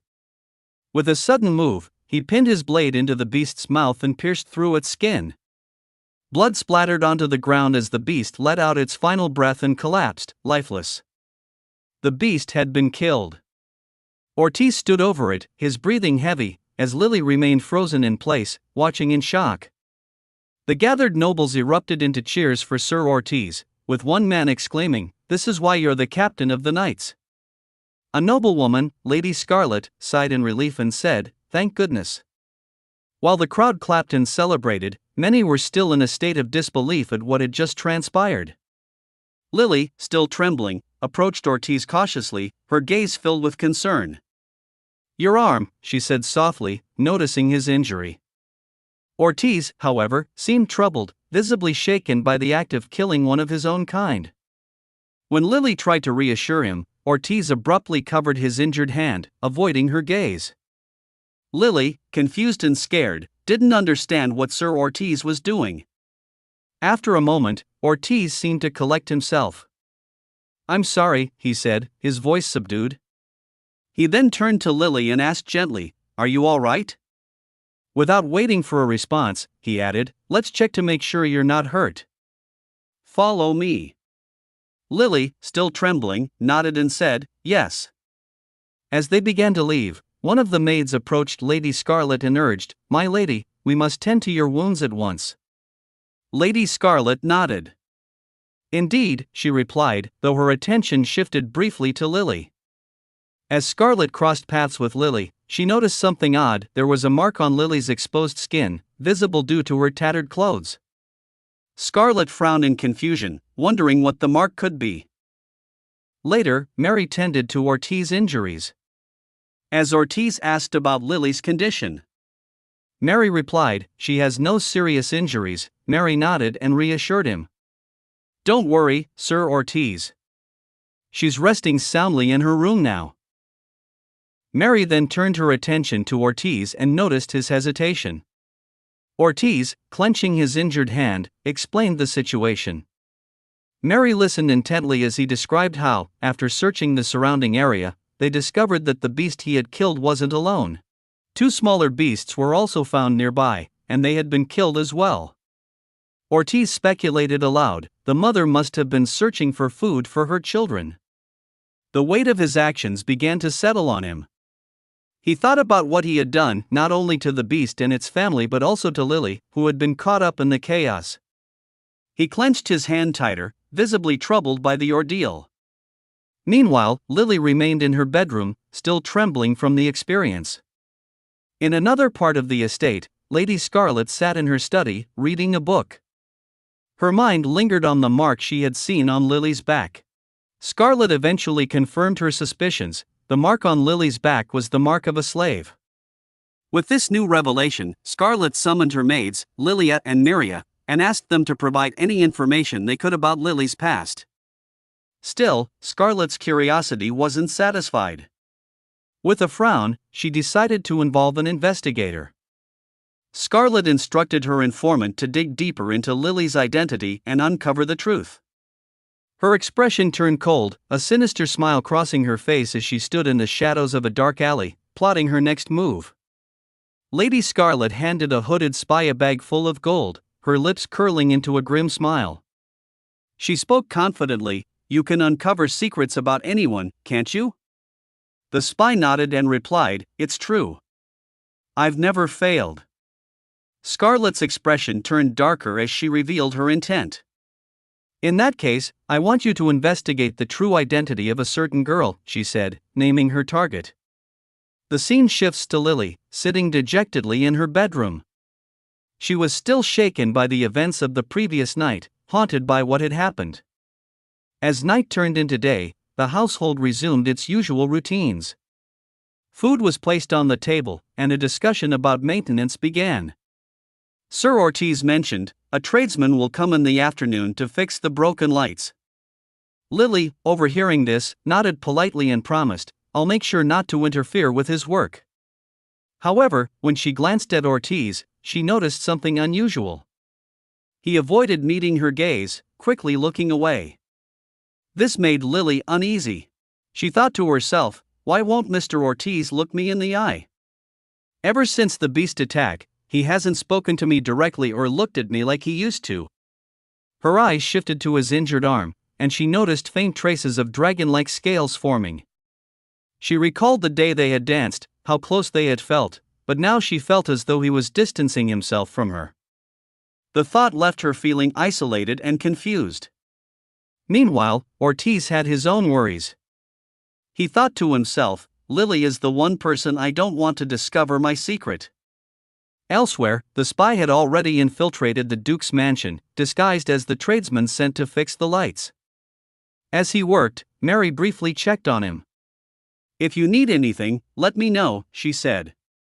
The spy smiled politely and thanked her, but as soon as Mary left, his demeanor turned serious. He quickly turned his attention toward Lily's room. In her room, Lily stretched her arms, trying to shake off her lingering unease. She glanced at her cloak and decided to take a break, but her thoughts were interrupted by an unexpected sound, a faint meow. Confused, she opened her door and was surprised to see a large cat wandering into the mansion. The cat approached Lily, and as she reached out to pet it, the cat suddenly leapt onto her shoulder. Before she could react, the cat snatched a ribbon from her hair and dashed away. "Wait!" Lily called, shocked by the cat's sudden antics as she ran after it. The spy, watching from the shadows, took advantage of the distraction. He slipped into Lily's room and quietly closed the door behind him. Inside, the room was neat and well organized. The spy's sharp eyes scanned everything. He noticed Lily's writing desk and the materials scattered across it. He muttered to himself, according to the information provided, she's supposed to be here temporarily. But these books, they suggest something more permanent. What is she really doing here? His gaze shifted to a small pinned note that read, "Enjoy your life freely." The spy frowned, hiding his expression. He continued searching the room but didn't linger long. Moving swiftly, he climbed out the window and into another room, eventually making his way to the Duke's office. Once inside the Duke's office, the spy began searching through documents, sliding them off the desk as he looked for something specific. His attention was suddenly drawn to a bookshelf. Carefully, he pulled out a book, revealing a hidden compartment behind it. A sly smile crossed his face as he began to inspect the hidden items, but his search was interrupted when he heard footsteps and faint voices. Mary's voice echoed from outside the office, saying, "It's not necessary, but you need to ensure it's treated properly." "You worry too much," Ortiz said, attempting to calm Mary. The spy, hidden nearby, observed the interaction carefully. Mary, who was tending to Ortiz, responded, "I'm his maid." "Of course, I worry, it's only natural," Ortiz nodded and replied, "All right, I understand." As they continued, Ortiz seemed to grow more focused. A faint blue light began to radiate from his body, growing brighter and brighter until, suddenly, his form began to change. The light enveloped him completely, and before long, Ortiz transformed into his full dragon form. The spy, still in hiding, was utterly shocked. He couldn't believe what he was seeing. The captain of the knights, the very man leading the fight against beasts, was a dragon himself. Ortiz's dragon form was mighty and imposing. The spy's mind raced, struggling to process what he was witnessing. The captain of the knights is supposed to lead the extermination efforts against beasts, he thought, but he is a beast himself. Mary, undeterred, continued to tend to Ortiz's wounds even in his dragon form. The sight of Ortiz in his dragon form triggered a memory for the spy. He suddenly recalled a traumatic moment from his childhood. The scene unfolded in his mind, his small, fearful form hiding in a cupboard, trembling as the growls of a beast echoed around him. Blood was splattered across the ground, and his father lay motionless, a gun near his lifeless body. Then, the spy remembered the beast, a monstrous, bird-like creature with 3 heads. It loomed over his mother, pinning her to the ground as it attacked her. Blood spread as the beast's claws tore into her, and the young boy could only watch in horror. In her dying moments, his mother managed to turn her gaze toward him. She smiled weakly, giving her son a look of love and reassurance before the beast devoured her. As the spy relived this memory, another figure entered the scene, a being with wings. It was Ortiz, in his half-dragon, half-human form, appearing furious as he fought to stop the beast from harming others. Ortiz had saved the boy's life by slapping the beast away, but the memory was hazy, and the spy hadn't realized until now that the figure was Ortiz. Coming back to the present, the spy's mind reeled with the realization. Sir Ortiz is the same being from that day. The spy glanced at Ortiz, who now stood near the window, scanning the area. Ortiz's sharp eyes caught the empty spot where the spy had been moments before, but the spy had already vanished. Ortiz frowned, confused by the lingering sense that someone had been watching. "Sir, please don't move," Mary said gently, bringing Ortiz back to the moment. Ortiz sighed and apologized. Mary smiled warmly as she continued dressing his wounds. "This feels nostalgic," Ortiz remarked. "You always used to patch me up when I was a child." Mary chuckled and said, "That's because you were always getting yourself hurt, Sir Ortiz." Ortiz smiled softly, his mind drifting back to the first time he met Mary. She had been younger then, and her kind, steady presence had always made him feel cared for. As Mary worked, Ortiz's thoughts turned to his family. He remembered his mother's warm hands holding his as a child.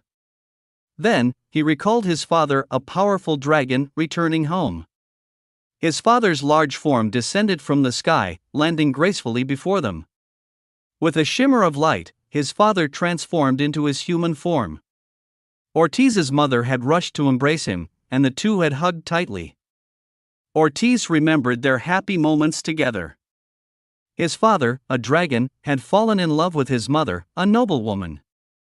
Their love had been forbidden, and they were forced to live in secret to avoid the wrath of society.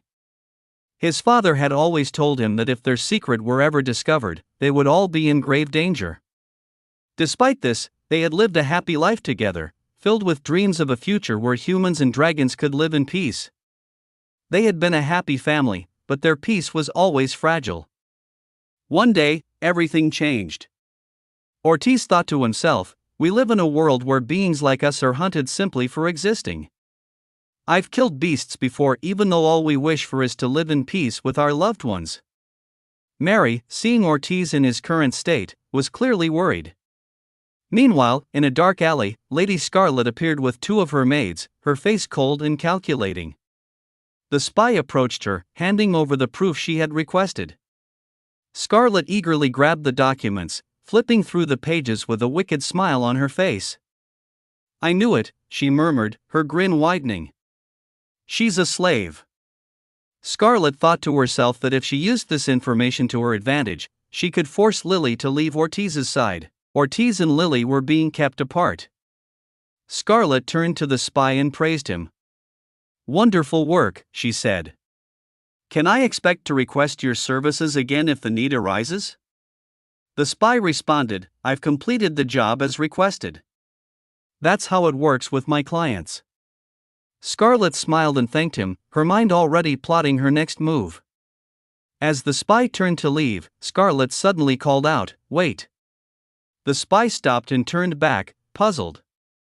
Scarlet narrowed her eyes and said with a knowing smile, "You're hiding something, aren't you?" The spy tried to deny it, asking, "What do you mean?"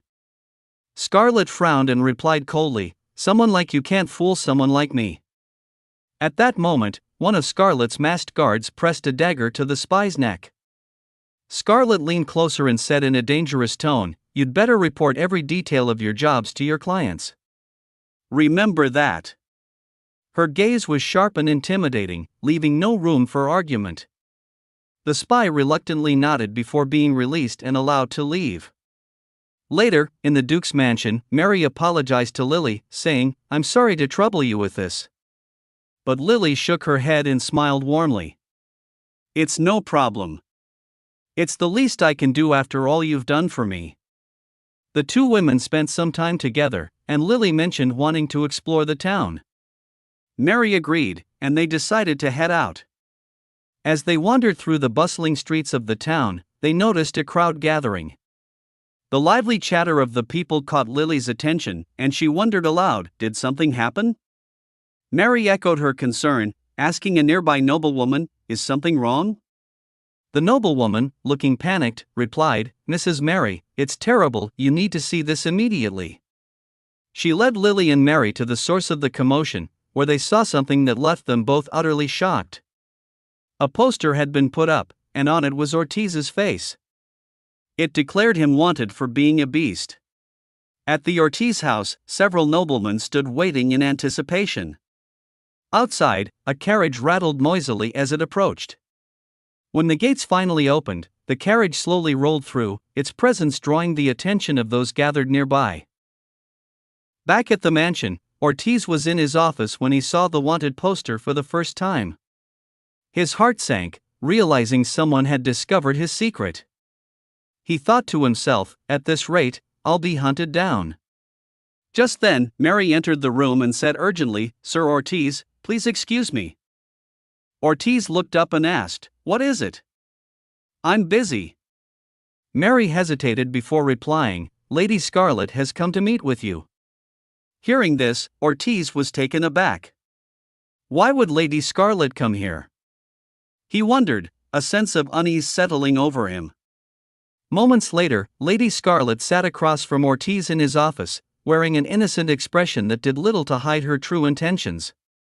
"It seems like things have been difficult for you recently," she said, her voice calm but pointed. Ortiz's mind raced. Scarlett wasn't surprised by the revelation that he was a beast, and he feared what would happen next. "If this continues, I'll be captured by the military police," he thought grimly. Scarlett placed her cup down on the table with a deliberate motion, her tone shifting as she leaned forward. "I've come to offer you a proposal," she said with a sly smile. Ortiz narrowed his eyes, suspicious. "What kind of proposal?" he asked. Scarlett's smile grew wider. "I can make all of this disappear," she said confidently, "but only on one condition." Lady Scarlett gave a sly wink and said with confidence, "You'll have to marry me." Hearing this, Ortiz was stunned. He couldn't understand what Lady Scarlett was trying to do or why she would make such a demand. Meanwhile, Lily was strolling through the hallway, her mind still lingering on recent events. She was troubled by the paper she had seen earlier and the implications it carried. What did it mean, she wondered. Why hasn't Sir Ortiz been himself lately? Could it be related to the poster? As Lily's thoughts spiraled, she suddenly heard voices from behind a door. Curiosity piqued, she stopped and leaned closer to listen. Inside the room, Ortiz firmly said, "I must refuse." His voice was steady, though tension lingered in the air. "There is someone else, someone I have my heart set on marrying. I cannot marry you." Lady Scarlett, hearing this, rose gracefully from her seat, her expression unreadable. "Is that really what you should be doing?" she asked, taking deliberate steps toward Ortiz. Her voice dropped into a softer, more menacing tone. "If you're taken into custody by the military police, there's no telling what might happen even to Miss Lily." At this, Lily froze in the hallway. Her eyes widened in panic as she processed Scarlett's words. Ortiz stood up abruptly, his tone filled with alarm. "What are you saying? What does Lily have to do with this?" Scarlett, her lips curling into a sly smile, leaned closer to Ortiz and whispered, "In the worst-case scenario, they might take Miss Lily into custody as well. Think about it, Sir Ortiz." Ortiz's panic was evident, and Scarlett saw it. She pressed further, her voice calm but her glare deadly. "If you truly care about what's best for Miss Lily, then there's only one logical decision you can make." With a final smile, she placed her hand on the table and added, "You should marry me." Ortiz's mind raced. He thought of Lily and her tragic life, a life filled with nothing but hardship after hardship. He couldn't bear the thought of her suffering any more than she already had. His fists clenched tightly as he lowered his gaze. "I understand," he said reluctantly, his voice barely above a whisper. Suddenly, the door burst open, startling both Scarlett and Ortiz. Lily rushed into the room, positioning herself in front of Ortiz protectively. Her voice was steady and confident as she declared, "Please, stop this." Both Ortiz and Scarlett were stunned by Lily's boldness. Lily continued, her voice firm. "I won't let you threaten him like this. This isn't right." She glanced at Ortiz and added, "Mr. Ortiz does not want this. He doesn't want to marry you." Scarlett, recovering from her initial shock, narrowed her eyes. "What are you saying, Lily?" she asked coldly. "Do you even know what you're talking about? Do you think you have the right to interfere in this matter?" "You weren't offering a proposal," Lily said sharply. "You were threatening him. Resorting to threats is cruel, and it's wrong." Scarlett scoffed, folding her arms.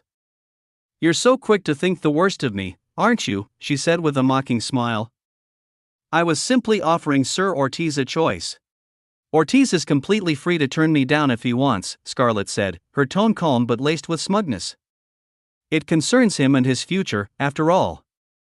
He has every right to make his own decision."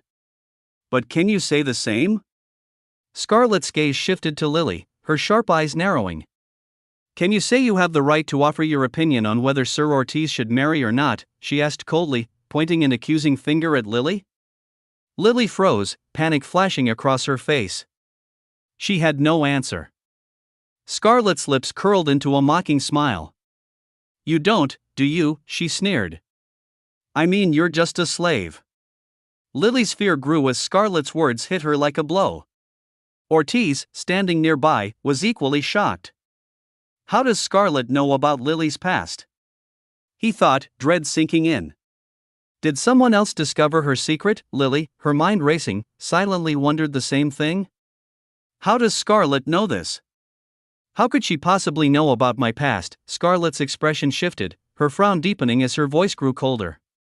Just be quiet already, she snapped. Straightening her back, she adopted an imperious, noble posture, towering over Lily with an air of superiority. Cattle like you don't get to talk to a human being like me, she declared disdainfully. Lily was terrified, but she clenched her hands tightly into fists, trying to keep her composure. If I give in to her now, if I let her crush me, then nothing will ever change, she thought. Memories of her dark past flooded her mind, of being mistreated and used as a slave, of being powerless under someone else's control.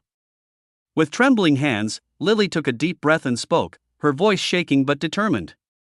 It's true I don't have the right to speak about his marriage, she admitted, her words steady despite her fear. But even so, Lily raised her hand and looked Scarlett directly in the eyes.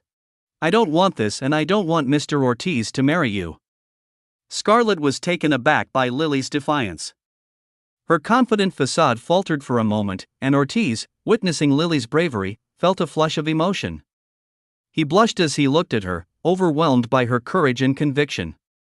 Lady Scarlett was momentarily shocked by Lily's boldness, but her expression quickly shifted to one of disdain. She sneered and said, "Excuse me? Do you think some selfish little complaint like that means anything?" Scarlett's eyes narrowed as she added with a mocking tone, "Slaves aren't very smart, are they? You poor, pitiful things." Lily, however, stood her ground, her voice trembling but determined. "I don't need your pity," she said with confidence. She glanced at Scarlett, but her thoughts turned inward. "Yes, I was a slave once," she admitted. The memories of her dark past flashed through her mind. "But then I met Mr. Ortiz and Mary," she continued, her voice growing steadier. "They gave me so much. They taught me so much. And right now I'm happier than I've ever been." Lily smiled, her face radiating strength and gratitude. "The person who truly deserves pity here is you," she said, her voice sharp. "You cling so desperately to your obsessions that you can't see anything else." Scarlett's frown deepened. Lily's words had struck a nerve, and she was visibly unsettled. "I see you're as skilled as ever at making people angry," Scarlett muttered, glaring at her. Then, abruptly, she waved her hand and called out, "Enough of this." At her command, the door slammed open, and several Imperial guards entered the room. Ortiz's eyes widened in shock. "The military police? Why are they here already?" Scarlett smirked. "Because I'm their current employer," she replied smoothly. One of the guards moved toward Mary, grabbing her roughly. Mary called out to Ortiz, panicked, as Scarlett said mockingly, "Oh no, at this rate, you'll all be declared criminals." She smiled slyly and extended her hand toward Ortiz. "But you can prevent all of this," she said sweetly. "Won't you take my hand?" Ortiz stood frozen, unsure of what to do. Before he could respond, the window suddenly flew open. Lady Scarlett, Ortiz, and Lily stood frozen by this as tension filled the air. Suddenly, a knife came flying through the window, striking one of the Imperial guards who was holding Mary. The unexpected attack caused the guard to lose his balance, releasing Mary in the process. She stumbled, but Ortiz was quick to catch her before she could fall. "Mary," Ortiz called out in relief as he steadied her. At that moment, a familiar voice rang out. "Captain," the spy called, stepping into view. The Imperial guards reacted immediately, shouting, "Don't let them escape." The spy, undeterred, snapped back, "You all stay out of this." With swift precision, he kicked one of the guards squarely in the face, sending him sprawling to the floor. Scarlett, startled and confused, demanded, "Why? Why are you doing this?" The spy smirked and replied coldly, "So we meet again, you good-for-nothing client." With a flick of his fingers, a gust of wind swept through the room, forcing Scarlett and the Imperial guards to shield their eyes. As Scarlett struggled to open her eyes against the blinding wind, she realized with shock that Ortiz, Lily, and Mary had vanished. The scene shifted to a small, hidden location, one of the spy's safe houses. Ortiz looked around, trying to make sense of his surroundings. "Where are we?" he asked. "This is one of my safe houses," the spy replied. "No one will find you here." Ortiz frowned. "And where's Mary?" "She went to gather more firewood to warm the place," the spy explained calmly. Ortiz hesitated, clearly troubled. "There's so much I want to ask you," he said, his voice heavy. "Who are you? And why did you save us?" The spy's expression softened slightly at the question. Closing his eyes for a moment, he let out a quiet sigh. "It's a long story," he said. He gestured toward a chair and added, "Have a drink while you listen." He then began to explain everything, recounting how Lady Scarlet had hired him to spy on Lily and Ortiz. As the story unfolded, Lily's face grew pale. "Lady Scarlet is responsible for that wanted poster?" she asked, horrified. The spy nodded solemnly. "It's my fault this happened," he admitted, his voice filled with regret. But Ortiz shook his head firmly. "No," he said. "You made the smart decision to fulfill her request. I'm sure she must have threatened you too." The spy looked down for a moment before replying. "At any rate, we only have two choices now, to be captured, or to run." Lily's voice trembled as she said, "But, Ortiz, you didn't do anything wrong." Ortiz clenched his fists tightly. "Even if that's true, it will take time to appeal the charges against me. If I'm captured before then," he trailed off, his expression grim. The spy spoke up again, this time with a decisive tone. "Then leave the country," he suggested. Both Lily and Ortiz stared at him in shock. "Leave the country?" Ortiz asked, his voice tinged with disbelief. The spy nodded. "I'll even help you settle abroad," he said. Ortiz narrowed his eyes, still suspicious. "Why would you go so far for us?" The spy stood up from his seat, meeting Ortiz's gaze. "Because, Ortiz, you're the dragon who saved me." Both Ortiz and Lily were stunned into silence by the revelation. To break the tension, the spy reached into his bag and splashed a pouch of gold onto the table. "I'll be back in 3 days," he said. "Be ready to leave by then." Ortiz frowned. "Where will you go?" he asked, his voice quiet but curious. The spy closed the door behind him, saying he had some errands to take care of. Left alone, Ortiz thought deeply about the spy's proposal. Turning to Lily, he said, "I've decided to accept his offer to leave the country." He turned to Lily and said, "Lily, you should stay here." Lily's eyes widened. "Are you going to leave me alone?" Ortiz nodded solemnly. "I'm the only one they're searching for. You can hide here and be safe." But Lily stood abruptly, her expression firm. "No," she said in a determined tone. "I'll go with you, Mr. Ortiz. Wherever you go, I'll follow." Ortiz was shocked, his eyes widening as he looked at her. "Lily," he started, but then his tone hardened. "You don't understand. I'm not human, I'm a beast. A dragon." A heavy silence filled the room as Ortiz's confession hung in the air. But Lily smiled warmly, her voice calm. "I know," she said. Ortiz froze, stunned. "You know? How?" Lily's voice softened. "I realized it when you protected me from the beast at the ball. You looked so upset and conflicted. That's when I understood." Ortiz's shock deepened. "If you knew, then why didn't you run away from me?" Lily stepped closer, gently taking his hand in hers. "Because I want to stay with you," she said with sincerity. "I want you to do what makes you happy." Ortiz's heart ached as he heard her words. Before he could respond, Lily confessed with a shy but genuine smile, "Mr. Ortiz, I love you." Ortiz's eyes widened, and then, unexpectedly, he let out a laugh. Smiling, he looked at her and said, "Lily, I love you too." Lily blushed as she asked softly, "Mr. Ortiz, will you listen to my answer now?" Ortiz tilted his head in confusion. "Your answer?" Lily's face flushed as she remembered a moment from the past. You told me once that I should marry you, she said shyly. Ortiz froze, his face turning red. You remembered that? He stammered.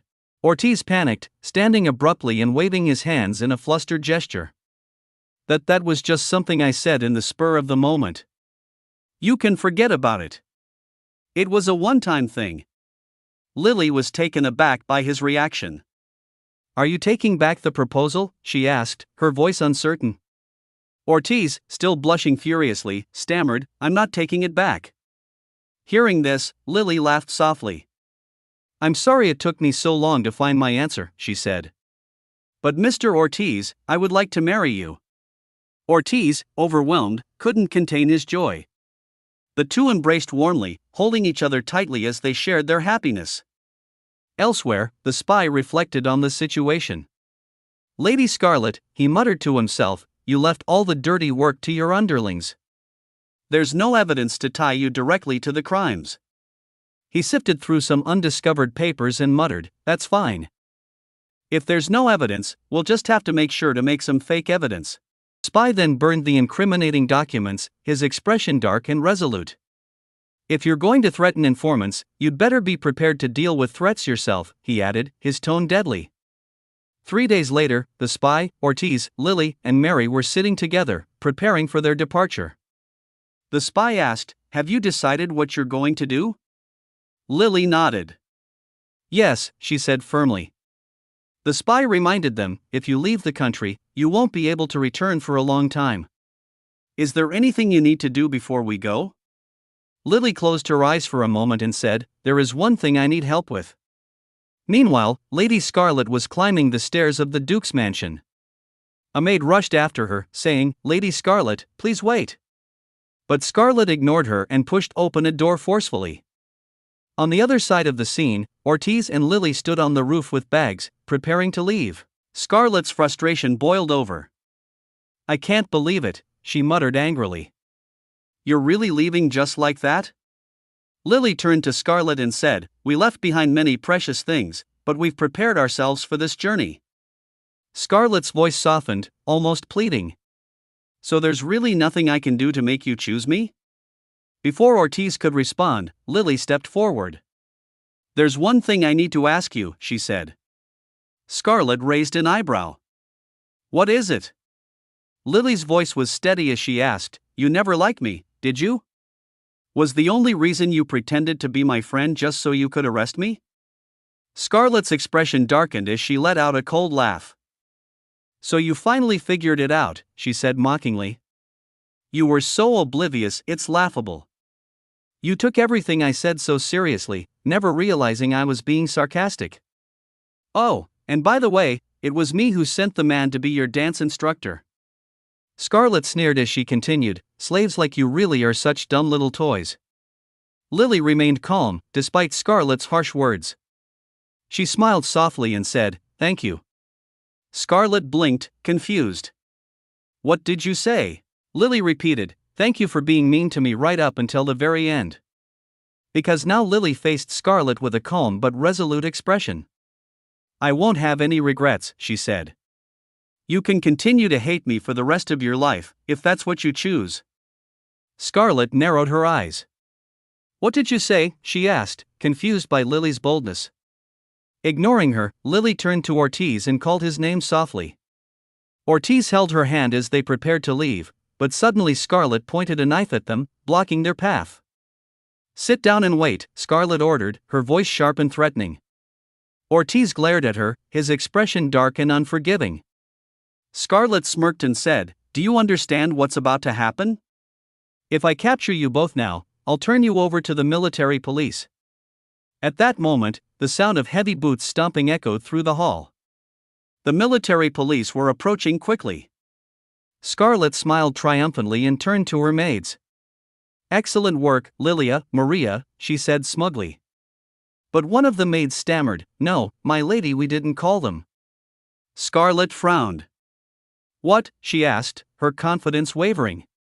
One of the Imperial Guards stepped forward and said firmly, Lady Scarlet, do not move. Stay right where you are. Scarlet's face turned pale. What is the meaning of this? She stammered. Ortiz turned to Lady Scarlet, his voice steady and cold. You see, you're implicated in helping their escape. On top of that, you're a perpetrator of human trafficking. That's not true, Scarlet exclaimed, her face paling. Lily spoke up, glaring at Scarlet. How could you do such a thing? She began to wonder, could they have fabricated this evidence? Ortiz continued, someone very kindly assisted in providing this forged evidence. The spy stepped forward, a smirk on his face. It was clear that he was the one who had prepared the documents exposing Scarlet. Ortiz added, I can only imagine that your accomplices are being arrested as we speak. Just then, Imperial guards stormed into the room, capturing Lily's master. I didn't do anything. Someone framed me, the Macbeth shouted as he was restrained. Ortiz stepped forward, his gaze piercing. If we left you free, we knew you'd chase us to the ends of the earth, he said. Scarlet sneered at Ortiz, her frustration bubbling over. You're horrible, she spat. Ortiz, unfazed, replied calmly, I'm fine with that. I'll do anything for Lily, after all. Lily stepped forward, addressing Scarlet. Lady Scarlet, it's time for you to stop. One of Scarlet's maids spoke urgently, Lady Scarlet, we must secure an escape route. Scarlet laughed bitterly. Why bother? You don't have a way to escape this situation, she said, her voice dripping with contempt as she pointed at Ortiz and Lily. Ortiz responded coolly, are you so sure about that? Suddenly, Ortiz's body began to glow with a radiant blue light. Scarlet instinctively shielded her eyes as the light grew brighter, forcing everyone in the room to step back. Before their very eyes, Ortiz transformed into his mighty dragon form. His deep, commanding voice echoed through the room. Let go, Lily. Lily, standing beside him, turned to Scarlet and said firmly, Farewell, Lady Scarlet. Scarlet's shock turned to anger. How dare you, she screamed. Ortiz said nothing as he and Lily began to leave. One of Scarlet's maids urged her, Lady Scarlet, quickly. We must get you out of here. But Scarlet's rage consumed her. I'll never forgive them, she yelled. One day, I'll kill them both. As Imperial guards entered the room to take Scarlet into custody, she screamed in frustration, struggling against them. One of the guards also apprehended her maid, and Scarlet's threats continued as they dragged her away. In another country, Ortiz and Lily found themselves in the safety of a peaceful church. The spy, who had accompanied them, laughed as he helped arrange their wedding. I never thought I'd be helping someone on the run get married, he joked. But I guess it just makes it all the more special. Mary chuckled. Ortiz stood before Lily, surrounded by the beauty of the church grounds. In a bowing gesture, he presented her with a bouquet of flowers and said, My dear Lily, will you marry me? Tears filled Lily's eyes as she looked at Ortiz. Her thoughts drifted to her past, the abuse and hardship she had endured at the hands of her parents, and the pain she thought would never end. She had once believed her life would always be filled with sorrow. But now, as she stood before Ortiz, she realized how far she had come. Her voice trembled with emotion as she smiled and said, Yes. I want to spend the rest of my days with you, Ortiz. Ortiz rose to his feet and pulled Lily into a warm embrace. They held each other close, their love clear for everyone to see. As they kissed, the pain of their pasts melted away, leaving only the promise of a bright future together. From that moment on, Ortiz and Lily began their new life as husband and wife. They faced life's challenges together, but their love made everything easier. And so, they lived happily ever after. The end.